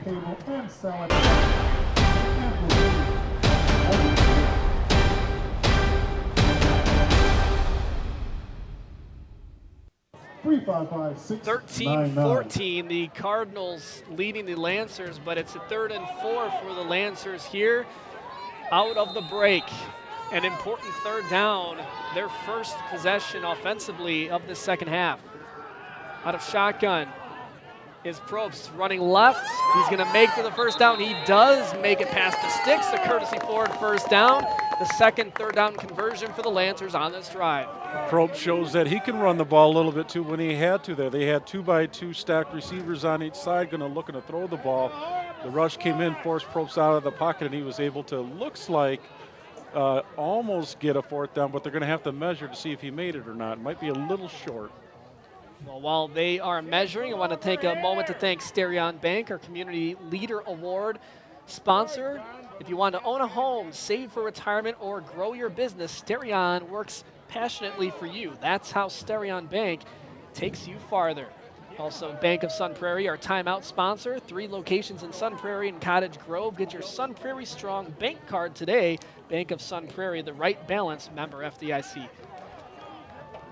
As they continue to measure this one, we got a great camera shot there to tell that it is 4th and short, 4th and inches, as it were. So I guess Probst did come up a little bit short on that one. It's always interesting when it gets to 4th and inches, whether it's high school, college, NFL, and you got 6 inches to go for it, and you see a team line up in shotgun and snap the ball back to the quarterback, who's 5 yards back. I know. They've gone from inches to now they got to get that 5 yards back to make it. I don't know why they just don't go old school and do quarterback wedge. Sometimes we call it the quarterback sneak on the goose, try to nudge forward, get your lineman to get that initial push and get the first down. Look, and I'm not a big guy, Mark. We know this. But if I were quarterback and I'm taking that under center, I want 2 or 3 big running backs behind me. I'm taking that snap, and I want them to shove me. I don't care if I get squished. I'm getting that ball for that first down, and we'll see what La Follette does. And they go in that shotgun, which has been their MO all season long. So to your chagrin, that is what they decide to do on 4th and inches. Probst will hand it off to K'Van James Ragland, who will sneak past for about 6 or 7 yards. So forget the inches, forget what we know, and that's why they are. Oh, hold on. When you got a back like Ragland, he can make up those yards, and he did that, made a guy miss, and almost took it to the house. But let's see what we got here. Late flag coming in. Must have been some jawing going on. So if this is against La Follette, that would negate a first down, you would think. And the fans, the Follette fans, seem to think that is called against them. So it is a personal foul against the Lancers. Well, it's a post-possession, so it'll still be a first down. They'll just have to back it up now. Well, I guess that's the positive of that, but it's not quite the same as you saw Drew Brees in the NFL made his all-time passing yardage mark, and then the team celebrated, got the excessive celebration penalty. You'll take those ones, stuff like this. It was ironic. They had an excessive celebration, yet the game was stopped to celebrate Brees doing that. They stopped the game and let everybody celebrate, but it was too much it's in the moment. Almost like, it's ironic. Like, hey, I know this is a special moment, but the rules are rules, guys. I got to throw the flag. So the ball moves back to the 21-yard line, so the first down is almost for nothing. But it is first down anyway. 6:05 to play in this third quarter. Still down by 1 are the Lancers.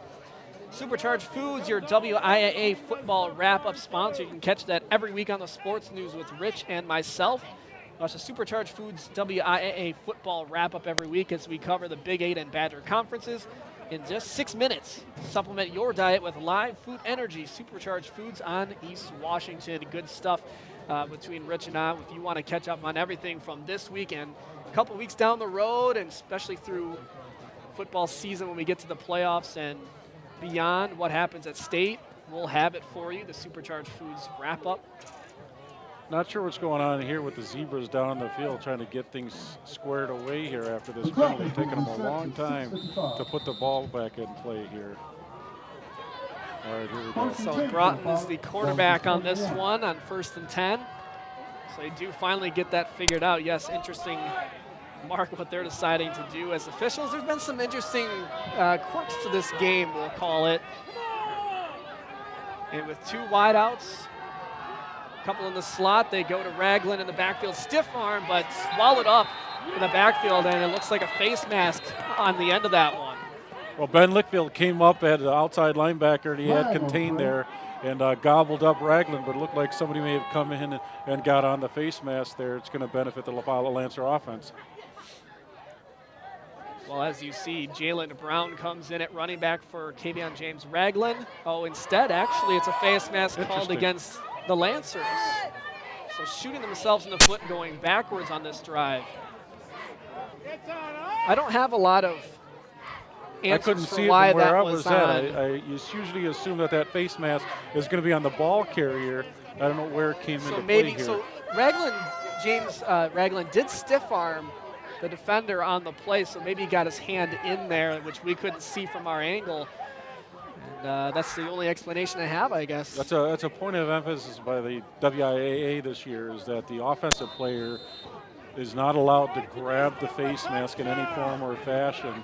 They can stiff arm, but as soon as they grab that face mask, they're supposed to call the penalty, and apparently that might have been what happened. Safety should go both ways, so yeah, I suppose that is the right call. It's going to be first, and they'll call it 20, and looks to be more of like 22 yards on this one, but way back on their own 9-yard line are the Lancers. They'll go running back. Can't tell if that was Ragland or Brown, and geez, another penalty flag this time. Middleton throwing their hands up as if it's against them. So the crowd, you can tell, getting frustrated a little bit with this as well. There's just so much stoppage time. Gotta love the passion of these parents and these fans. I think it's going on LaFollette then. Look at the players in LaFollette. They're not happy there. Okay. Personal foul, another one here. So the reaction from the Middleton players would lead me to believe that was against the Cardinals. Yeah. Not sure what happened. I didn't see anything in there. There was a little bit of a pile up, and all of a sudden the flag came in late. We saw the Middleton player look to the sideline and kind of shrug his shoulders like he didn't know what was going on. We assumed it was against them, but it's against LaFollette. They can't be backed up too much further than this. Well, they're in self-destruct mode right now on this drive. I mean, you picked up a couple of first downs. All of a sudden, penalties have backed you up to your own 5-yard line and making it 2nd and 26. Making it really obvious that you're going to be passing now. So I would expect this drive to end in a punt. And they'll launch it. That's not coming down in anyone's hands. Well overthrown. Yeah, not a lot of design to that. Just rear back and throw the ball up and kind kind of pray that your receiver can come down with it. But you'd like to see them try to get maybe half the distance back rather than going for that on second down. You could go for a screen or maybe a crossing route, try to gain some sort of yards rather than just chuck it up there. Well, you know what this play is going to be? If I know the Green Bay Packers and if the if the Follette Lancers play anything like the Packers, this is going to be a draw play that'll go for 3 yards and they'll be punting. Pretty sure it's either going to be Ragland or Broughton who's going to be carrying the ball here just to try to get them some room to work with on a punt. Yes, I can't quite tell. It looks like that's Ragland back there. It is certainly Broughton. Actually, I think it's Brown. And they'll go throwing, a hit as he throws, going incomplete. So, and that drive ends. Incompletion on the play. Very flat for the Lancers. Instead, what looked like a promising start of the drive inside their own 10. It does end up inside their own 10, but now it's 4th down. Well, they would have had a first down at about the 35-yard line, and all of a sudden 3 consecutive penalties put them all the way back to the 5-yard line. And now they have a punt here, and Middleton is end up with excellent field position. Well, it's certainly taken this crowd out of it on senior night. The Lancers had a lot of things to look forward to after what was a successful first half. And neither of these teams have been particularly impressive here in the second. So here is the punt. Gets it away along on the ground driving. Fumbled. Miker has to pick it up at about the 45-yard line. And that's where he'll be tackled. So that's a win on the coverage team for the Lancers.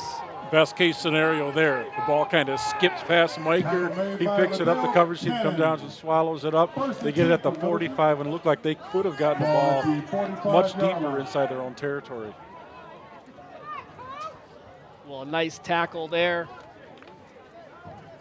by Liddell Cannon, the running back, linebacker, 5'7", 155-pound senior.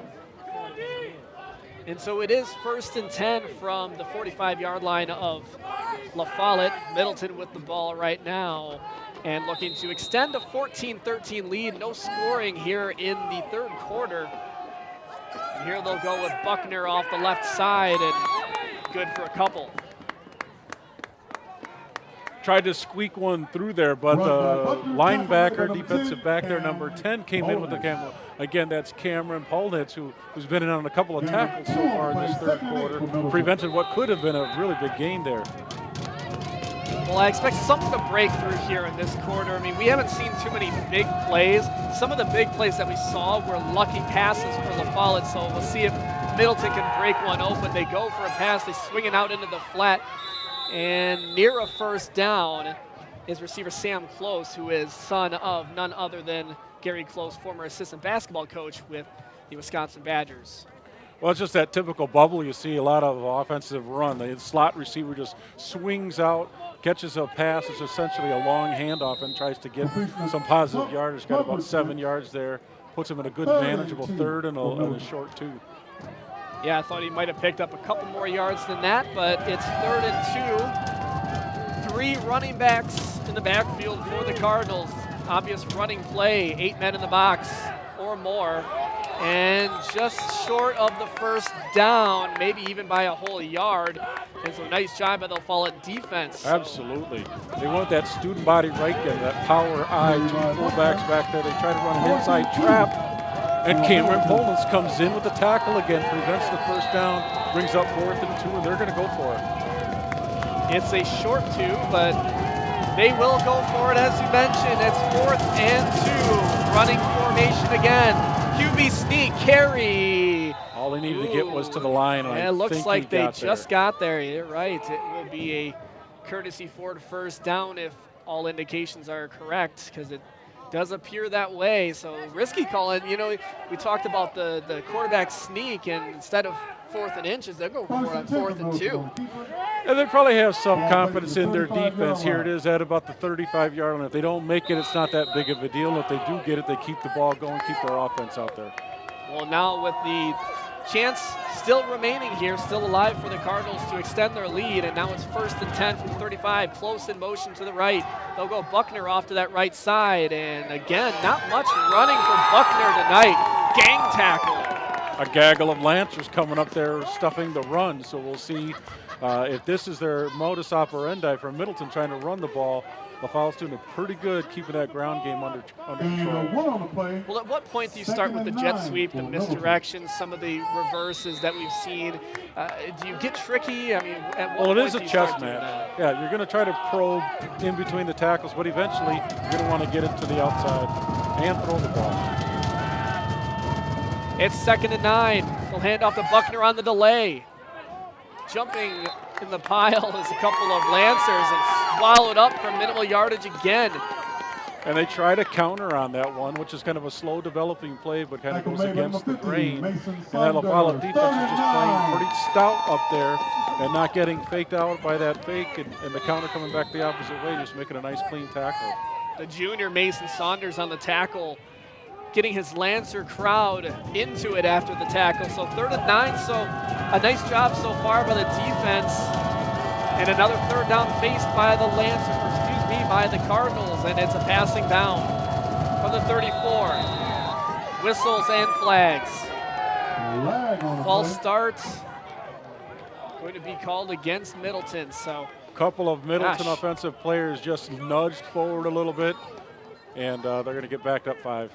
Well, that's a little bit of benefit from home cooking here at Lucer Stadium. Getting the crowd maybe be a factor there. It was 3rd and 9. It's going to be 3rd and 14. I want to thank another sponsor of ours, the touchdown sponsor. We've had a couple of them. The Geeks Mania touchdown sponsor. All day free play unlimited. No quarters or tokens. Just one price. $10 adults, $5 kids. Geeks Mania on O'Dana Road. So here's the 3rd and 14. Carey will launch it down the middle of the field and no one open. Looked like some miscommunication on that one. And the ball falls incomplete, bringing up 4th and 14 from the 39. I love seeing teams stretch the field by throwing it deep, but sometimes on 3rd and long, you might want to try to get a 7-8 yard out, curl route, slant, crossing route, try to pick up some positive yards if you're going to go for it, rather than going for the home run. But Middleton can punt, pin LaFollette back deep in their own territory again. So your offensive strategy, Mark, is it kind of along the lines of if you're going to have deep passes, you always want to have kind of a underneath route just in case the... You always want to have a check down available, whether it's a back or a crossing route, tight end for your quarterback to come back down to. So this will be a short punt, but just inside the 10, and it's going to be a nice punt for the Cardinals down at the 5. So once again, the Lancers are going to start deep in their own territory. We'll see if they can make something of it offensively when we check in with Jessa Jeremiah standing by with another sideline report. Jessa, take it away. All right, guys, thanks so much. I've got some busy parents on the sidelines here tonight. This is Corey and Katie Finkelmeyer. And tell us a little bit about why you're out here tonight. It's a little chilly, so thanks for being out here. I know. Well, we're with the La Follette All-School Booster Club.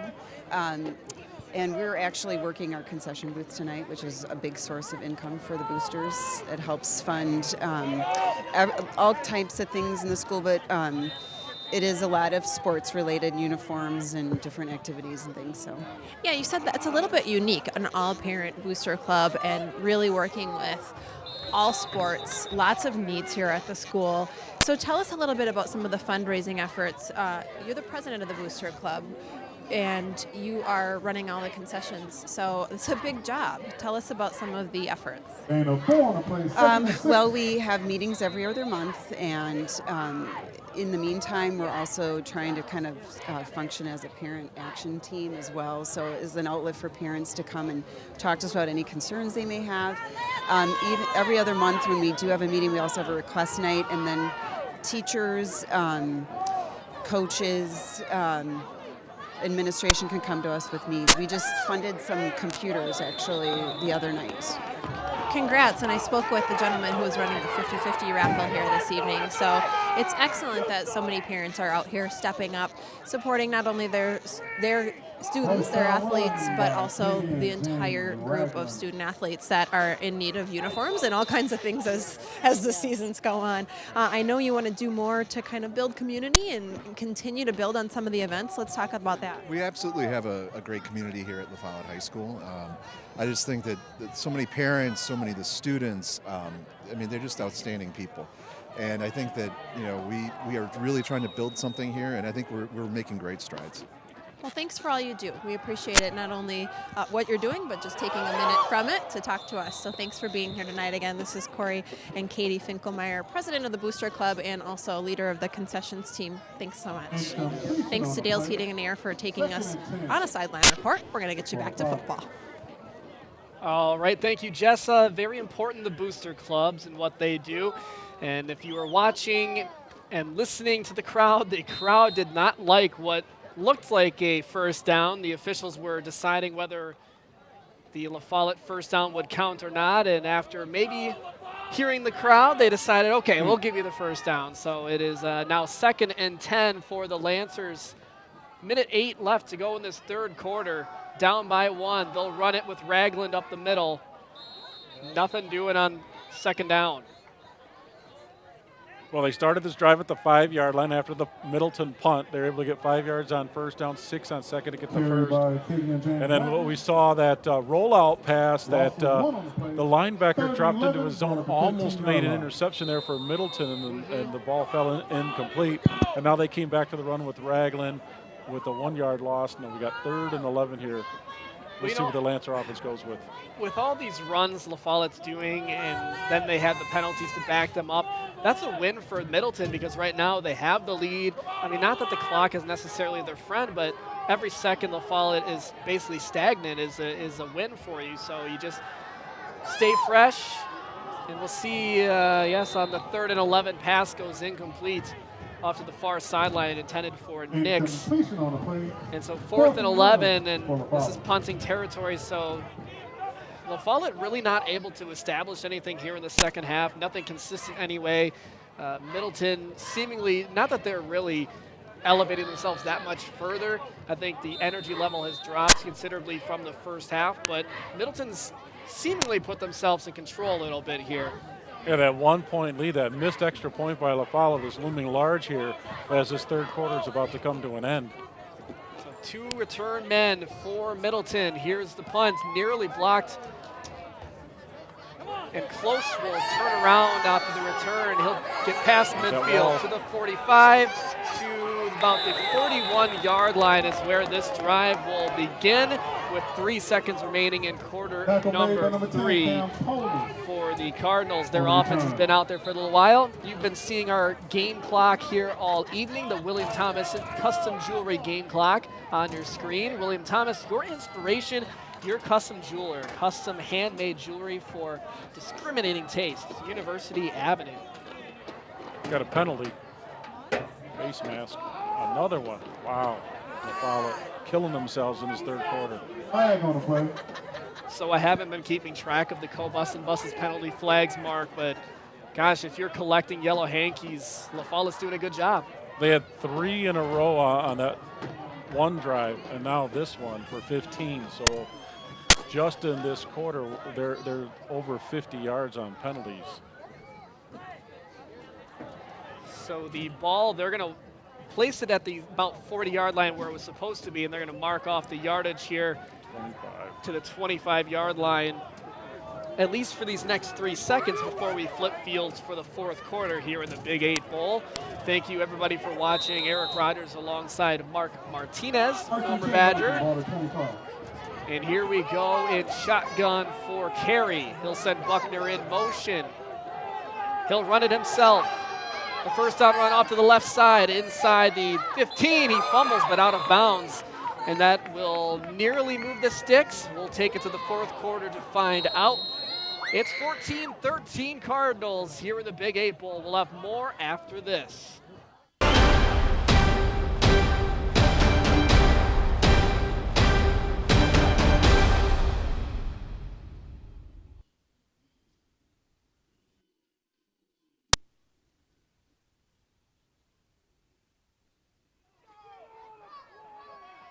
Welcome back to the A1 Furniture Big 8 Bowl. We're taking a break from football for just a minute on the sidelines thanks to Dale's Heating and Air. We have some Lancer Pride joining us right now. Thanks, guys. Oh, perfect timing. They cued the music just in time. Talk to us a little bit about why you guys, I've talked about the weather in every sideline report. Sorry, but it's cold. Why are you guys out here faring the cold tonight? Well, I think I speak for all of us. I think just the players, the fans, and the students, we all embody like the sense of community around the Follette. I think it's really cool to just be a part of that community. I agree. It's awesome. And you guys are all dressed in pink tonight. What's the theme? Our theme is Pink Out for Breast Cancer Awareness Month. Thank you for supporting that. I love your t-shirt, Pink Out, Tackle Cancer, play on words. It's awesome. Okay, so this is my favorite question for every student group. If you've seen us before tonight, you have seen me ask this question, but who's got more school spirit? Is it the Middleton Cardinals or the Follette Lancers? Well, when we look at the student section over there for Middleton, I don't think their 10 students are really getting it done. I know that if this was in Middleton, we'd be out there, we'd be cheering, and so I just think that it's got to be La Follette after that. He makes a valid argument. It's tough to argue with that one. You do have a nice full student section. I've been watching you guys cheer, so thanks for doing that. Keep up the good work. We're going to get back to more football. We've got the fourth quarter here at the Big 8 Bowl. Thank you, Jessa. That is a very good point that is made by the young man there, because there are not many Middleton fans here tonight, or at least the student section is a little bit small. You know, Middleton's a big school. I think they have close to 2,000 students. They got great support over there with all their athletic programs and their performing arts center. The whole community is pretty tight. Surprised that the crowd is pretty minimal on the Middleton side tonight. So on that first down carry for Middleton, a penalty on the play will make it first and about 1.5 yards. Tough to see the yard markers from here, but they are at the about 6-yard line. Carey will throw to the corner of the end zone and dropped! Oh, the humanity. Wide open. They had 3 receivers kind of running blended routes over there. 45 was wide open in the back of the end zone, Connor Hellenbrand, and the senior just let the ball slip through his hands for a sure touchdown. I think, because he landed with his feet crossed. So actually, if I'm not mistaken, it looked like Sam Engler to me. I read the wrong number there? But 42 on the play is what I had. But either way, the receiver in the corner of the end zone, as he's falling or trying to make the catch, coming down with the ball, his legs were crossed. So I think that threw him off a little bit, and he got tangled and stuck with his cleats. So anyway, it's 2nd and 2, and they go with the run play that I don't think got there. Power I formation again. Just follow your 2 lead fullbacks and power through for what's close to a first down. Looks like it's going to be 3rd and inches again. That was a beautiful pass from Carey on the run in the corner of the end zone, floating it in there, and just can't haul the ball in. And it's 3rd and 1 from the 5-yard line. Now we'll go under center, and we'll see a wedge by the quarterback, which I always love in this situation. Quarterback sneak on the goose. Got a whistle here, and the officials were getting set. And so here we go. Now they call another official's time stoppage. I think they're trying to get set and get in their positions before this 3rd and inches play gets underway, and I think we're about ready for that. So all your big boys, all your big men. Carey, 2nd effort, that'll get the first down and the touchdown.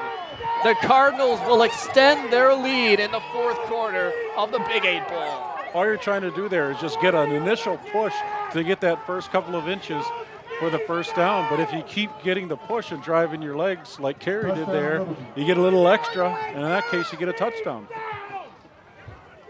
Well, and now the extra point. It is a 7-point lead. The extra point makes it 8. And the Follette Lancer fans do not like the result of that drive. Their team, this has been a very passionate fan base, Mark. You haven't been with us all season, but this is the most yelling and heckling I've heard from the stands all year. Interesting. I don't know if you heard that one at home, but here we go with the extra point attempt, and the officials saying, hey, there's too many men on the field. Let's I guess they're going to give him a freebie instead of getting the penalty for too many men on the field. There we go. We get an exchange here for La Follette. Certainly have a very passionate fan right in front of the press box. Yes, sir. Who's getting into it and giving the officials all I'm they want glad to we're on delay here because, well, we are on Facebook Live, so you can't have obscenities there. And there's going to be a offsides. So just to have one more penalty, why not, for La Follette? So that's 6 penalties about the last 10 plays.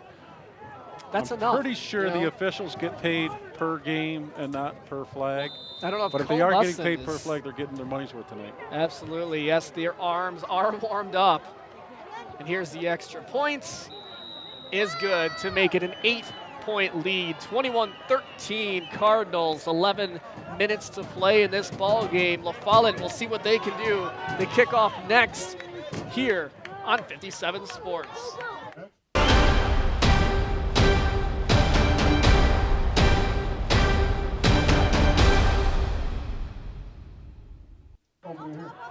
Eric Rogers, Mark Martinez here in the Big 8 Bowl on 57 Sports. The Cardinals lead the Lancers 21-13 with 10:59 to play. You know what's not a disgrace? How great this game has been. Aside from the penalties, it's been a well-fought game.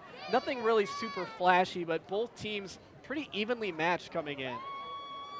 5-3 Middleton against 4-4 La Follette, and that score, even though it was big, still keeps us within a 1-score game.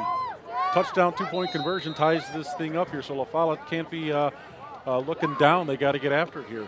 Yeah, you got to wonder how much that extra point could come back to haunt La Follette if they're able to score a touchdown here or a drive in the future.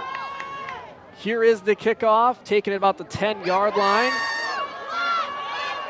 Up the wedge, sneaking through, spinning, staying on his feet till about the 38-yard line. Liddell Cannon. Yes. Shot out like a cannon. Called his name a couple times tonight. 5'7", 155 pounds there, came sneaking through and was, you know, if he could have kept his feet there, he might still be running. Yeah, so excuse me, not the 38. They take it to about the 42-yard line. Good field position for La Follette. If I'm not mistaken, the best starting field position of the night. So definitely some of the best starting field position, if not the best for La Follette. They've had some long fields to work with the last couple possessions, so we'll see with this running offense, can they get it done? Instead, they'll pass out of first down. Broughton, a high fly ball out to the right side, but receivers seem to lose that one in the lights here at the stadium at Lucier. Yeah, I appreciate them going for that there, but I'd like a little bit more design on that other than just roaring back and cranking up. I mean, that's almost a punt throwing it out to your receiver there. Maybe have somebody coming on a crossing route. Broughton does a great job running it, so why not boot him out, get him on the run. He hit a couple of guys earlier like that, and if there's nothing there, he can tuck it and run and get something for you. It kind of seems like that's been the way he's thrown all evening, has been kind of throw caution to the wind, let's throw it up there, see what we can come down with, whereas Probst is more of the prototypical passer. They go with Ragland. He breaks one off to the right side. He breaks a tackle, stumbles, one man to beat inside the 10, the 5, touchdown, James Ragland, and the Lancers are back in it. Well, when that one man to beat was your 275-pound defensive tackle, he better outrun him. What a great run by Ragland to put them within 2. A 58-yard score, a Geeks Mania touchdown. And boy, oh boy, don't count the Lancers out of this one yet. Geeks Mania, I like that place. I took my daughter there a couple of times. Pay one fee, get to play all the games you right? want, I mean, as great long as for you want. parents. You just, you know, you can let them run loose and you can have your they got the old nostalgia. Games. Yes, they got some absolutely. New games there. Great time on the west side. All right, key big 2-point conversion here to potentially tie this thing up. So yes, down by 2, 19-21. They'll go with Probst at quarterback. Quarterback's in. Roll out. He's going to throw it. Got Finding the man, and there it is. A tie ball game with the 2-point conversion. They had Probst in at quarterback. He took the snap. They brought in Broughton with the on the jet sweep. He gets the ball. Defense thinks it's a run. and he throws it to a wide open receiver for a 2-point conversion to tie it up. Well, if you have just tuned in, you have missed a lot in the Big 8 Bowl, and boy, we'll talk about it more. I forgot, we have to take a commercial break. We'll hit that, and we'll come back and talk about it on 57 Sports.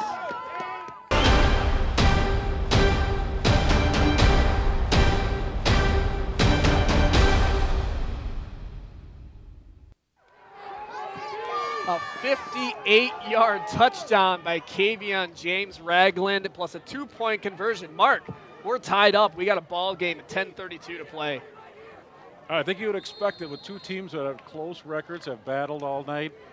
And it started off, Middleton got momentum on a big punt return for a touchdown by Miker. Looked like they had all the momentum in the world. La Follette took it back. Middleton scored right before the half. And then now we've had 2 second-half scores, one by each team, to tie the ball game up.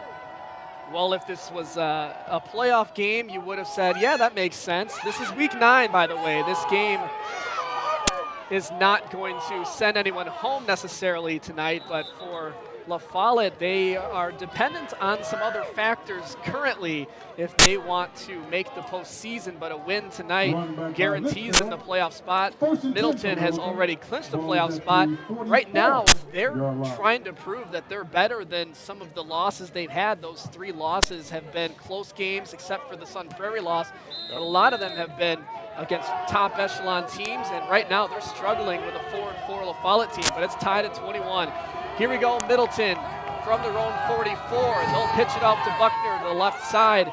We've got a ball game swallowed up and spun down behind the line of scrimmage, and La Follette has come to play. Well, one thing we do know is that even if La Follette makes the playoffs, this will be the last game on this field for these seniors. They won't have a home playoff game if they make the playoffs. So these seniors are playing their hearts out for their last game here at Lucier Stadium. Yes, very good point. And one of the things that we had sort of alluded to pregame, and we didn't get a definitive answer really about what's going to happen, is that Jason Pertzborn, who's the offensive coordinator / co-head coach for the Cardinals, with Tim Simon, has he started his career, his very first game as offensive coordinator was a game here against La Follette, and it was a 34-33 win in 2013. So with an injury timeout, we'll take a timeout. We'll come back with this on 57 Sports.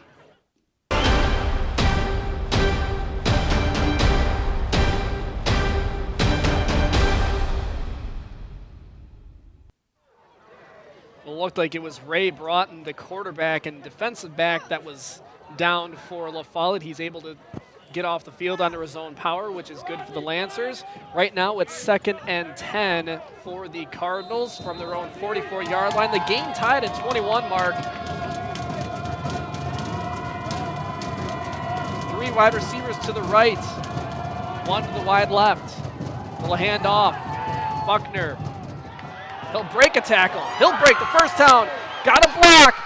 1 man to beat. He'll scoot inside the 10-yard line. Yes, actually they're going to stop him at about the 13, 14-yard line, but a big pickup for the Cardinals to answer the touchdown by the Lancers. Well, a great move in between the tackles there. Looked like he was going to get tackled. He spun out of that one, got to the sideline and raced down. That's the there Chris before Berman. Whoop! Shoved out of bounds at about the 15-yard line. So one thing we haven't seen that we saw quite a bit in the first half was the ball on the ground. There was a lot of, there was a couple of fumbles on the Middleton side. There were some slippery balls that were mishandled. We haven't seen any of that really too much in the second half. So I wonder if the turnovers will come into play at all in this fourth quarter. Well, I haven't noticed any switching of gear or putting on rubber sleeves. So just mentality and ball security. Miker with the reception on the near sideline. He'll get it inside the 15 to about the 12. So a pickup of a few. Yeah, that was a bullet by Carey to Miker, and he caught that thing without any problem at all and picked up half the yardage to the first down marker.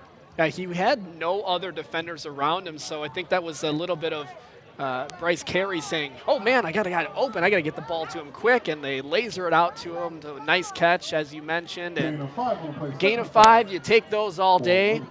Broughton, the defensive back for La Follette, is back in the play. So the injury. Ragland comes hobbling off. You got to be concerned about that. He's one of their key players out there. All right, we'll keep an eye on it. So if you got one-on-one with Broughton, Carey will keep it. Left side, he spins inside the 5. He'll move the sticks. Got to be careful with that ball, though. He came up with it like it's a loaf of bread. It could have been popped out of there easily, but he hung on to it this time. First down for Middleton, keeper. So the Cardinals threatening the game, tied at 21, 9.5 to play in the Big 8 Bowl, our closest game yet of the season. You'll want to tune in for this and the trophy presentation after the game, the post-game, all that stuff. We'll talk about it on the sports news.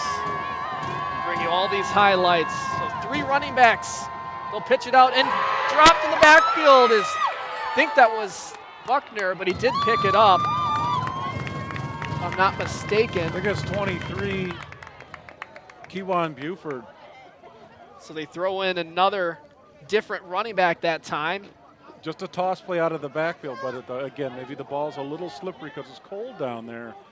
Couldn't quite catch the toss. It was behind him just a hair and prevented disaster at least. They keep the ball.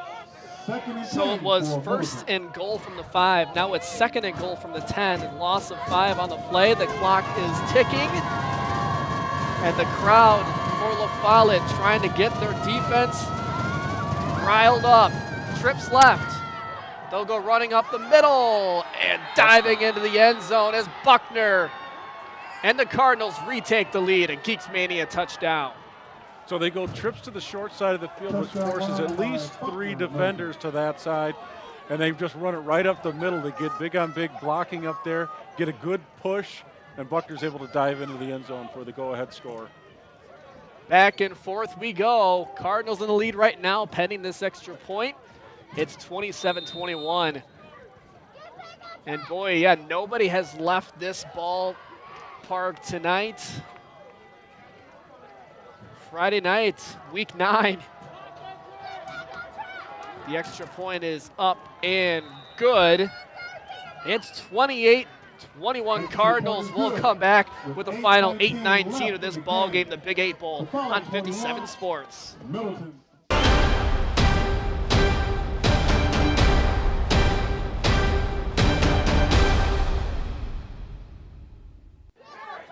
Well, if you like close ball games, you're going to like this one. A lot of running up and down the field, some missed passes, but certainly the ground game is working tonight, where the Lancers trailed the Cardinals 28, but they're about to receive the kickoff with 8:19 remaining. Mark, any change of game plan?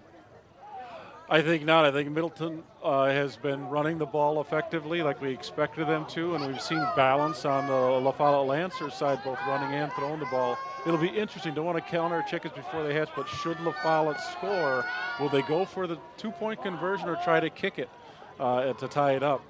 I think the other point to me is how much time are they able to take up, because their drives a lot of times have chewed up quite a bit of clock.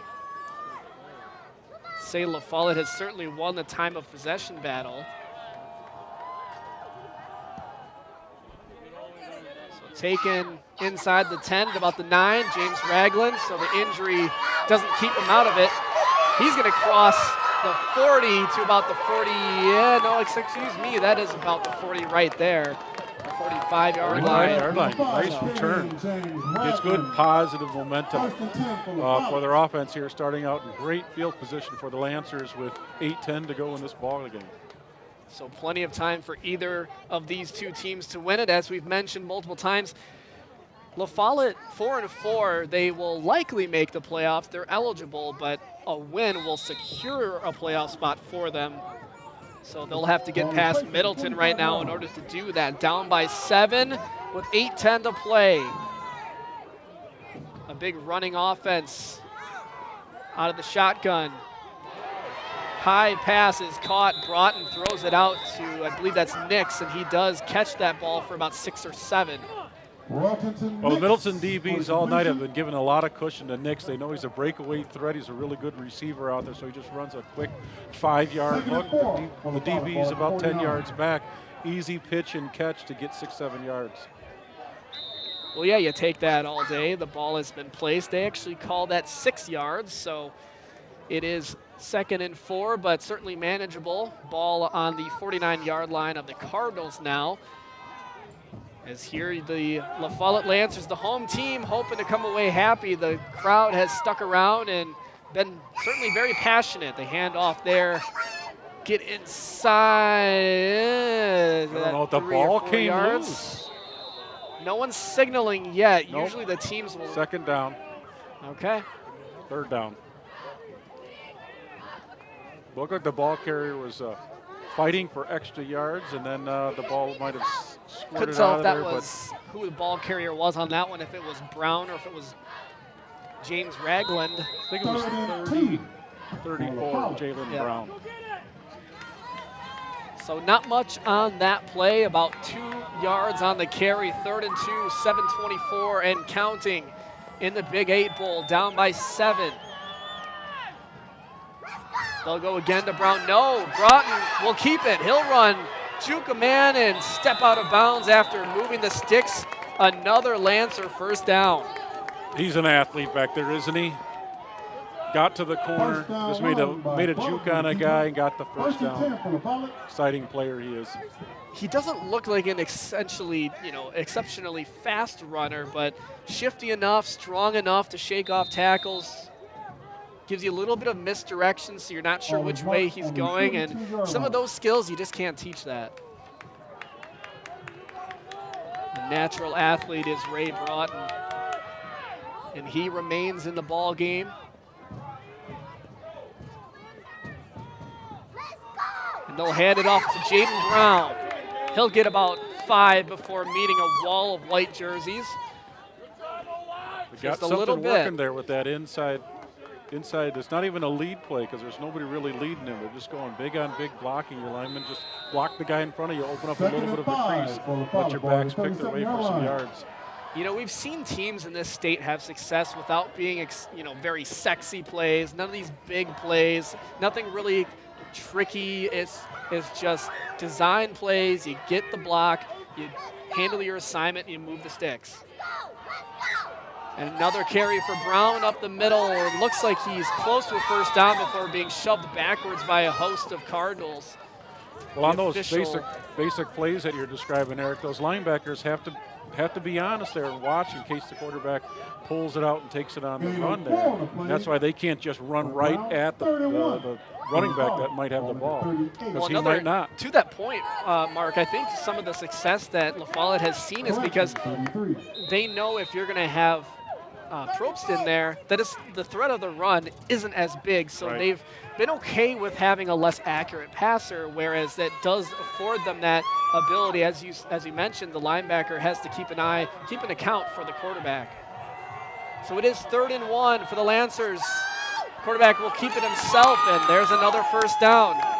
2nd in a row Broughton has done with his legs.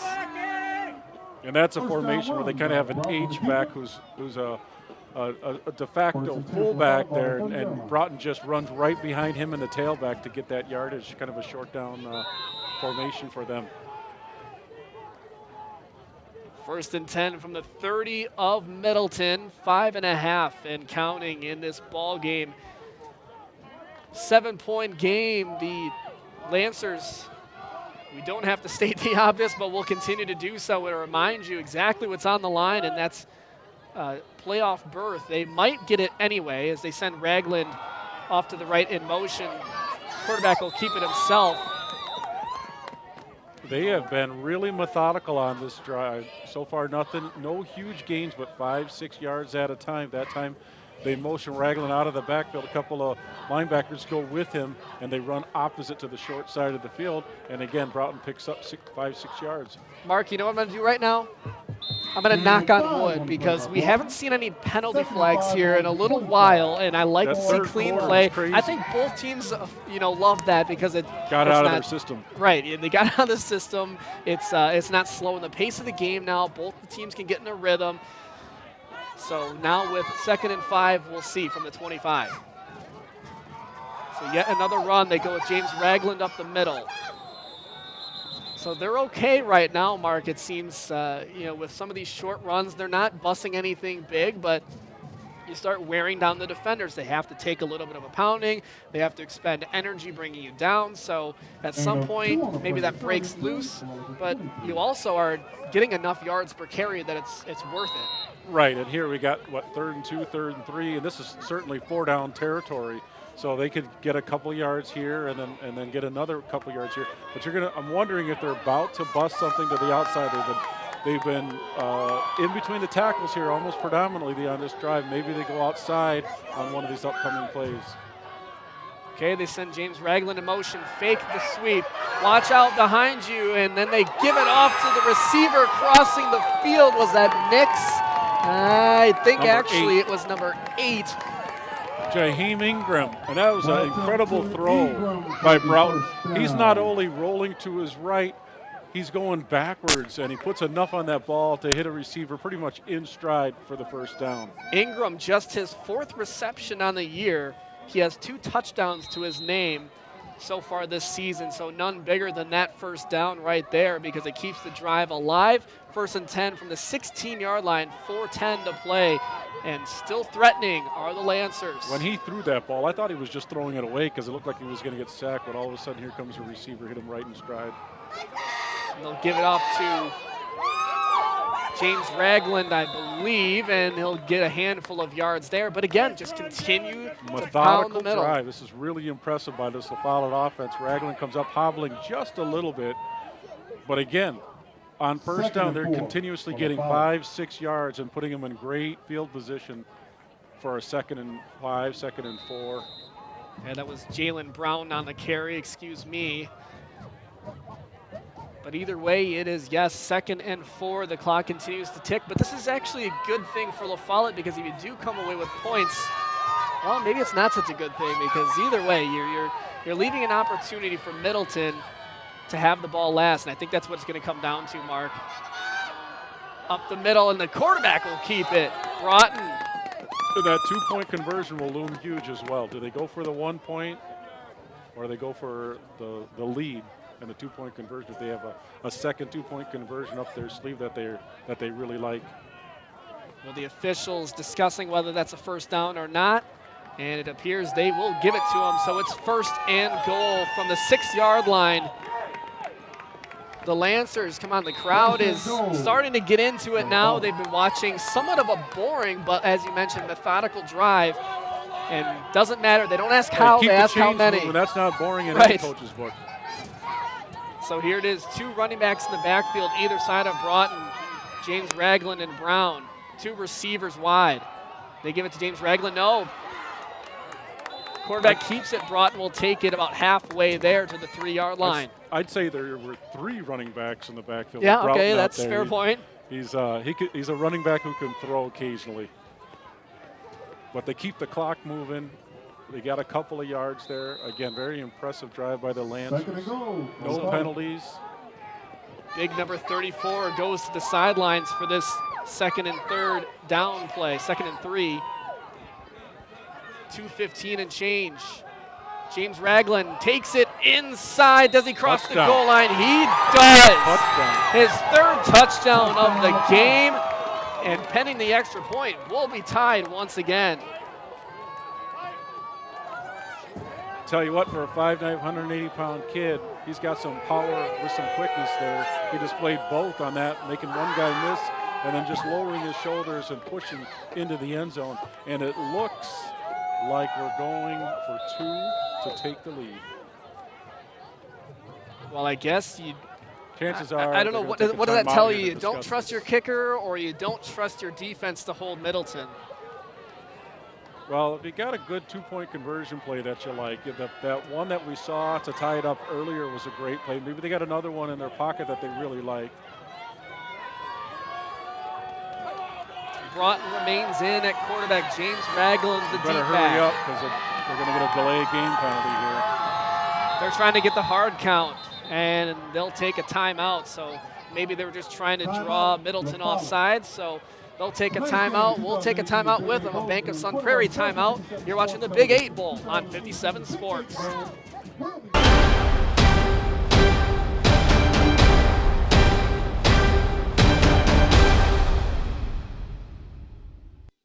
An extra point away from a tie in the Big 8 Bowl, but we also have Big 10 football news, sponsored by Jason's Deli every week on the Sports News. Every week, as we cover the entire Big 10 conference in just 6 minutes, Jason's Deli serving satisfaction and Same free ice cream formation. for dine-in customers. Throwback. There it is. They went for the Philly special, Mark, as called out by our director. So it does go incomplete, and instead of a Lancer lead, Middleton remains in front, 2:10 remaining. If we check the replay, Broughton goes across his body and not fooled. 2 white jerseys there in on the tackle. No completion for the Lancers. Great job by the Middleton defense. They weren't pulled on that play at all. Cooper Holowinski came in and knocked the ball down, or covered it at least, and prevented the 2-point conversion for the Lancers taking the lead here. So we'll see what happens here with 2:10 left. You would assume they're going to go with an onside kick here to try to get the ball back, because they only have 2 timeouts left, but they still have a little bit of time here. Gutsy call to go for it on 2 on that one. We'll keep it here with just mere moments remaining in this ball game. We want to thank Rosa Nissan. We'll check out the plays of the game later on. Take a spin in the new Nissan Kicks SUV today. Rosa Nissan in Madison, off the Beltline, putting our community first.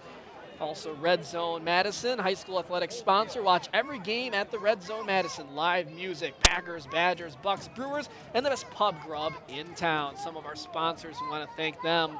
Mr. Paul Canarella, all the good folks at A1 Furniture and Mattress. Every year been our sponsor, bring you our high school football or high school basketball coverage. Couldn't be possible without them, so definitely thank them and you for tuning in.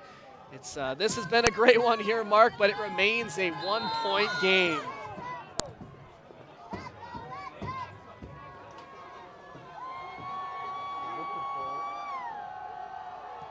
So a squib kick instead of the onside kick, recovered by Middleton, and they will take over at about their 34-yard line.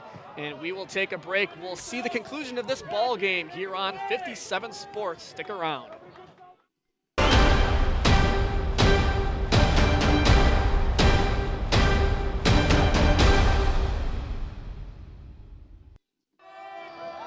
Well, Mark, if La Follette loses this game by 1 point, it won't be for lack of trying, as they went for it on the 2-point conversion after scoring a touchdown to potentially tie. And boy, a big run on first down from the 34 for Middleton. And it's looking like the Cardinals are trying to put an exclamation mark on this one.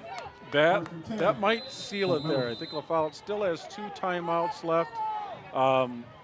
Depending on what happens here on a couple of plays, but at least one more first down will salt this thing away for the Middleton Cardinals on a really good football game tonight. Well, you continue to run the ball.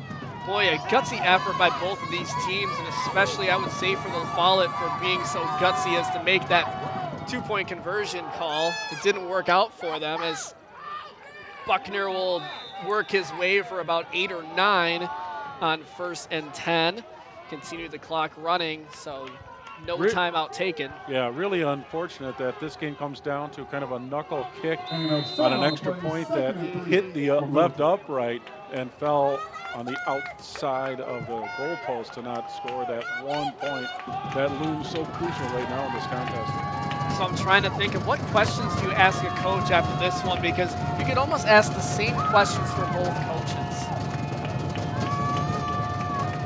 We'll have the post-game show coming up for you. And nice stopped just there. Shy of the sticks. A great tackle. Timeout. And yes, as you called, La Follette will take a timeout here and try to prevent this one from going the way of the Cardinals. 55 seconds remaining, 28-27 in favor of the Cardinals. So, yes, Mark, what strategies do you employ here? It's 3rd and 3. You have no timeouts remaining, so your only hope is to stop them here. You got to stop them here. First down, the game's over for sure. Even if they don't get the first down, the clock's going to run. They're going to reset it down to about 20. Middleton might even go for it if it's 4th and short enough. And if they were to punt, now you're having to go 90 yards, 80, 90 yards in about 30 seconds, 20 seconds. And the only time we saw any team really do that was a punt return for Middleton, and they did have a couple of big runs, both of these teams, but boy, for the most part, it's been sort of a grinded out football game, and sometimes, you got to see those games and see what these teams are made of, and both these teams have put forth a great effort tonight, and right now it's the Cardinals in front, 3rd and 3, game right here. The fake pitch, Carey will take it the other way, and not only is he going to get the first down, he's going for a touchdown. Geeks Mania, this game is over. What a great call. Got the action going one way. The defense over pursued Carey, keeps it. He shows that wide receiver speed and takes it to the house. Interesting if the coaches would have rather have him slide down at like the 1 yard line, take knees and get the game over. So Carey seals this one for the Cardinals. And the La Follette Lancers fans have seen enough with 45 seconds left. A lot of them packing up, and about the 15 or so student section on the other sideline for the Cardinals finally cheering for something, and this game is going to go their way tonight. I'm telling you though, Eric, this is not the worst case scenario for La Follette. The worst case scenario would have been had he slid down at the 1 yard line. All they had to do was take a couple of knees and the game's over. Now La Follette's going to get the ball back with 45 seconds. Anything's possible here. I know I'm sounding Mr. Optimistic, but this is a better case scenario than if he would have ran out of bounds. They could have just kneeled on it, then it would have for sure. Well, you're absolutely right. I've called games before where it's late in the half. A team is maybe up big, and they say, you know what's the worst going to happen? We're on the 50-yard line. I'll launch a Hail Mary with a few seconds left in the half, and they'll get intercepted in the end zone, and the other team will take it back and return it for a score. Now, that's a different game situation in terms of score, but I suppose it's not mathematically over. Right. It would have been over if he slides down at the 1 yard line, though. I know that's the third time I've said it, but if he slides down, all they got to do is take a couple of knees, clocks run out, they win by 1. They'll probably still win here, but the Lancers have a glimmer, if anything, of hope here. Well, so still in the same position they were in just So moments ago before the touchdown. I am telling you, yes, there is indeed a chance. Hey, the Brewers had a 4% chance to win the NL Central in September, and they came back and won it. So the Packers also had a 99.6% chance of beating the Seahawks in the NFC Championship game in 2014, and you saw what happened. What happens if he returns us for a touchdown? Could be tied Then I'm up. going streaking. Oh, well, look, he didn't. Oh, No, he didn't. Okay. Yeah. So no one will be subdued or, submitted to seeing that. 70 yards in 40 seconds. So no timeouts, 3 timeouts for the Cardinals. And really what you do here, you got to imagine you just put together your best throwing plays, get some passes to the sidelines quickly. Clock stops on first downs and out of bounds plays. So you could complete some things over the middle. As long as it goes past the first down, 6 clock's going to stop. You can hustle up, spike it. So you can potentially get 6 or 7 plays and get something going here. And if you're Middleton, you get a little pressure. I expect just only a 3-man rush, but if you can get some pressure on the quarterback, and Middleton will take a timeout. I think we're overdue for a break, so I'll take a timeout with them, and we'll come back with the conclusion of the Big 8 Bowl, 35-27 Middleton. We'll come back with the conclusion after this.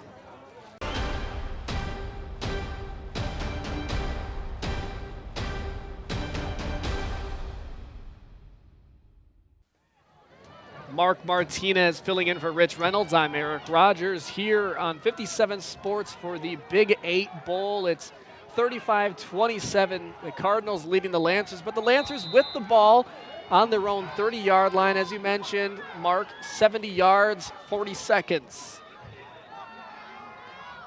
And that's not going to really help in any case, but maybe it does because completion would have kept the clock running. Second and 10. Yeah, that's probably about the best thing that could have happened on that. But you're going to go throw short like that, you're hoping to get a big gainer out of it. And they had 3 Cardinal defenders that were ready to wrap him up. That would have kept the clock going. So interesting decision to have Broughton back there as quarterback. We know he's a great athlete, really good runner, but throwing's probably not his specialty. Probst is your typical thrower, and you would think they might consider having him in here. But Coach Scott Swenson's going with the senior. Yeah, they haven't really used Probst consistently since early in the second quarter. So here we go on 2nd and 10. He'll launch it to the sidelines, short of the sticks, but out of bounds is Nix. So that took 7 seconds, got him 8 yards. You still don't have to worry too much about that first down significantly here. I could see maybe a quarterback draw to get that first down, get the clock stopped, and get up there and try to shoot. 3rd and 2. Well, unfortunately, yeah, field goal doesn't do you anything on this drive. You need a touchdown and a 2-point conversion. We've seen crazier things happen. A lot of the Lancers fans have filed out after the touchdown by Bryce Carey on the previous drive. The fans that have stuck around are holding out hope that their team can pull one out. 3rd and 2. 4 wide receivers. They'll throw to the 1 on the right side, incomplete and low. Now we got a 4th down here. Got to get that first down or the game certainly is over. 4th and 2. So yes, it comes down to this final play unless it becomes a first down. I don't envy the officials if there's any sort of questionable, whether it's a penalty call here on 4th down that they could or could not make. But if it's a clean play that either gets the first down or does not, that's what you're happy for if you're an official. Yeah, that previous play was pretty close on that pass. That was incomplete. It could have been a pass interference call. I wouldn't have been surprised to see a flag thrown there. You let them play. 38-yard line, 4th and 2, 29 seconds remaining, down by 8. Down to their final play, unless it's a first down, and it would appear so, but we're going to get holding downfield is my guess. Offensive holding. It looked like the receiver downfield, Charlie Kunkel, had a hold of a white jersey. Be an interesting call here. I didn't quite see what happened, but you may have called it, Eric. It could have been.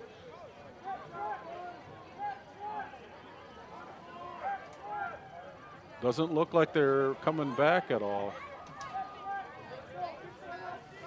So we have seen them wave off a penalty flag earlier. We'll see what they decide with this one. No call of any sort, so. Maybe he's picking up his flag. I'm not sure what's happening down there. The Zebras have been had an interesting night. It's definitely on Middleton because the head ref is looking at the La Follette sideline asking if they're going to accept a penalty or not. But either way, it would appear that is a courtesy Ford first down. And we'll move the sticks, and the drive stays alive with 20 seconds left. The Cardinals just want to get out of here. The officials have been discussing a lot of calls tonight, and it looks like we're finally going to get an explanation. A holding call against Middleton. So it was downfield, it wasn't against La Follette as I initially thought. So look at we have now here, Mark.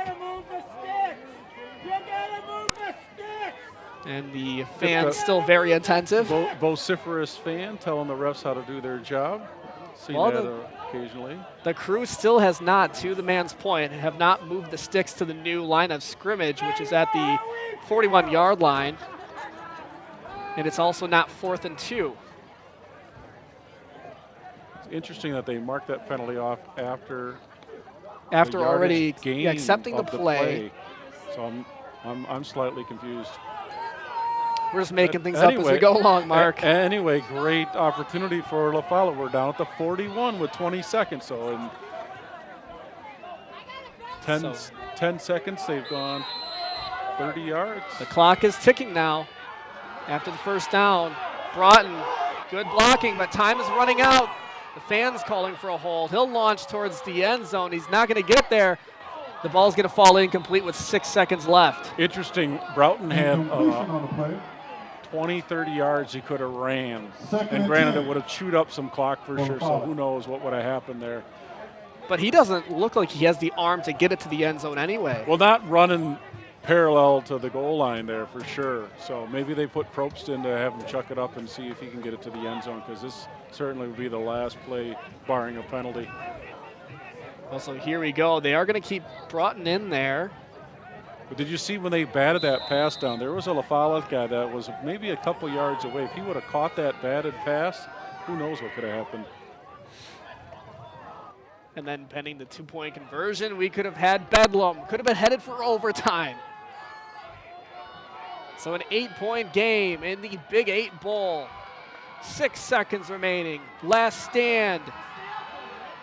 He's got to get the ball off. Broughton launches. It's not deep enough. Or is it? It's caught. It just hits the ground. Good effort.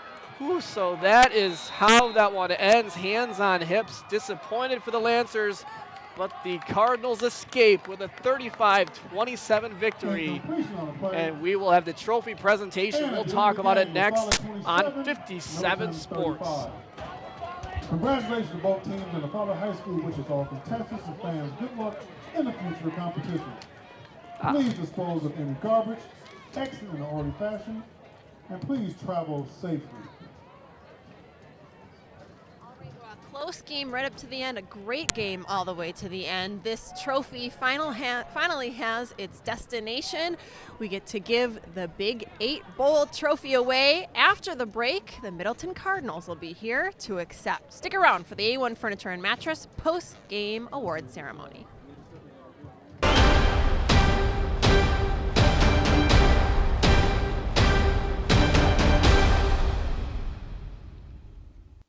Well, welcome inside the booth where the Middleton Cardinals escaped with a win to end the regular season over the Follette Lancers. Mark, let's take a look at some of the big plays in this game that led to victory for the Cardinals. Got quite a few of them. So a big punt that started in the first quarter. Kevin Miker returned that punt about 50 yards for a touchdown, which seemingly set the tone for the Cardinals. But boy, oh boy, did La Follette put up a fight. They had a lot of momentum after that punt return, and the whole La Follette sideline looked a little deflated there. But they scrapped their way back into it in the second quarter and had the ball almost the entire period. Yeah, about a 20-yard run from Kavion James Ragland there. And there's your quarterback chucking it, Broughton. Making something out of nothing there. He did that a couple times tonight. Big plays. Broughton rolling again to his right, a similar looking play. Backyard football to his favorite receiver, Jaden Nix. Yeah, took it to about the 11, 12-yard line there, and that's where he ran it into the touchdown. And that was the first score of the night for La Follette. And there he is again. That was another one of those plays that just should not have happened.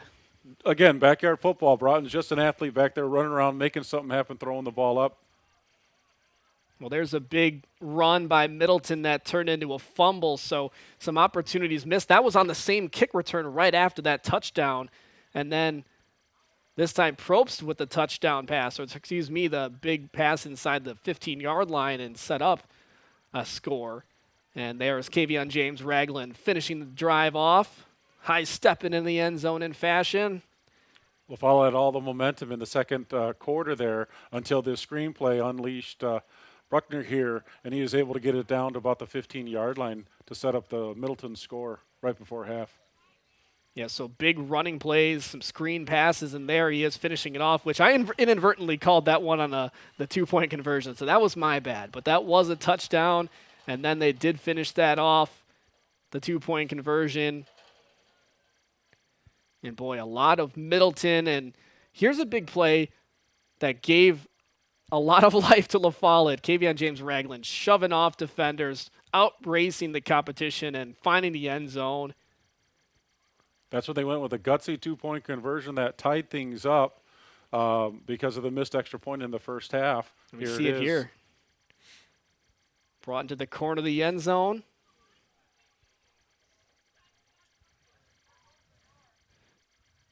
And just like that, you spin the ball around, and who else? That would be Buckner, Kalian Buckner, nearly finding the end zone, and boy. That probably got him over 1,000 yards on the season, and the Middleton offense over 2,000 yards. All right, and there it was, and there you have it, a 35-27 win for Middleton. We will take a look now down on the field with a trophy presentation, the Big 8 Bowl on 57 Sports.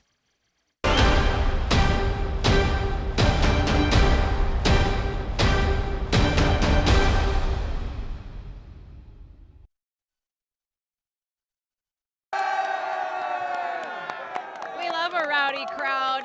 This has been the A1 Furniture and Mattress Big 8 Bowl. If you're just tuning in, we have a group of Middleton Cardinals who are ready to receive the Big 8 trophy. Coach, we want to present this to you on behalf of A1 Furniture and 57 Sports. Let's see if I can do the one-handed lift. Nope, I need two. It's a big one. There you go. So, congratulations. This has been an exciting game through and through, right to the end. I'll let Eric Rogers hop in here. Thanks, Jessa. Yes, Coach. What can we say about a team who fought through a lot tonight? There was a back-and-forth ball game, running the football. It seemed like even in the first and second quarter, didn't have the ball much. So what did you do to adjust to get that ball back? You had some turnovers, and then you decided, you know what, we're going to play Middleton football. Yeah, that was the turnover battle that we lost in the first half, and I think we had the ball for something like 12 seconds in the second quarter. So it was about perseverance and doing what we do and come back and stick to the game plan, and we had guys step up and make enough plays in the second half to bring us the victory. So, Coach, you guys end up 6-3. What kind of momentum does this give you heading into the playoffs? Well, I think anybody in the playoffs wants to win their last game of the season. It just gives you a little bit of a push, a little bit of a momentum, as you said, upbeat, and we're ready to go. All right, I always like to ask this question, regardless of a win or a loss, but in your case, a big win here to end the regular season. What do you learn? Well, we learned that we have to be ready if we're one play away, because we had a couple guys go down in the game tonight, and we had some reserves get in there and play more playing time than maybe did in the last couple games. So I think that's the biggest thing we have to take away is you never know when your name gets called, so be ready to go. And we had guys respond. All right, well, there you go, 6-3. You win the Big 8 Bowl. So here's the trophy. Well done again. Middleton Cardinals, the winners of the Big 8 Bowl. We'll have playoffs for you next 2 weeks. More football on 57 Sports. Thanks for tuning in. For Mark Martinez, Jessa Jeremiah, and our crew, I'm Eric Riders. Tune in for more on 57 Sports. Yeah.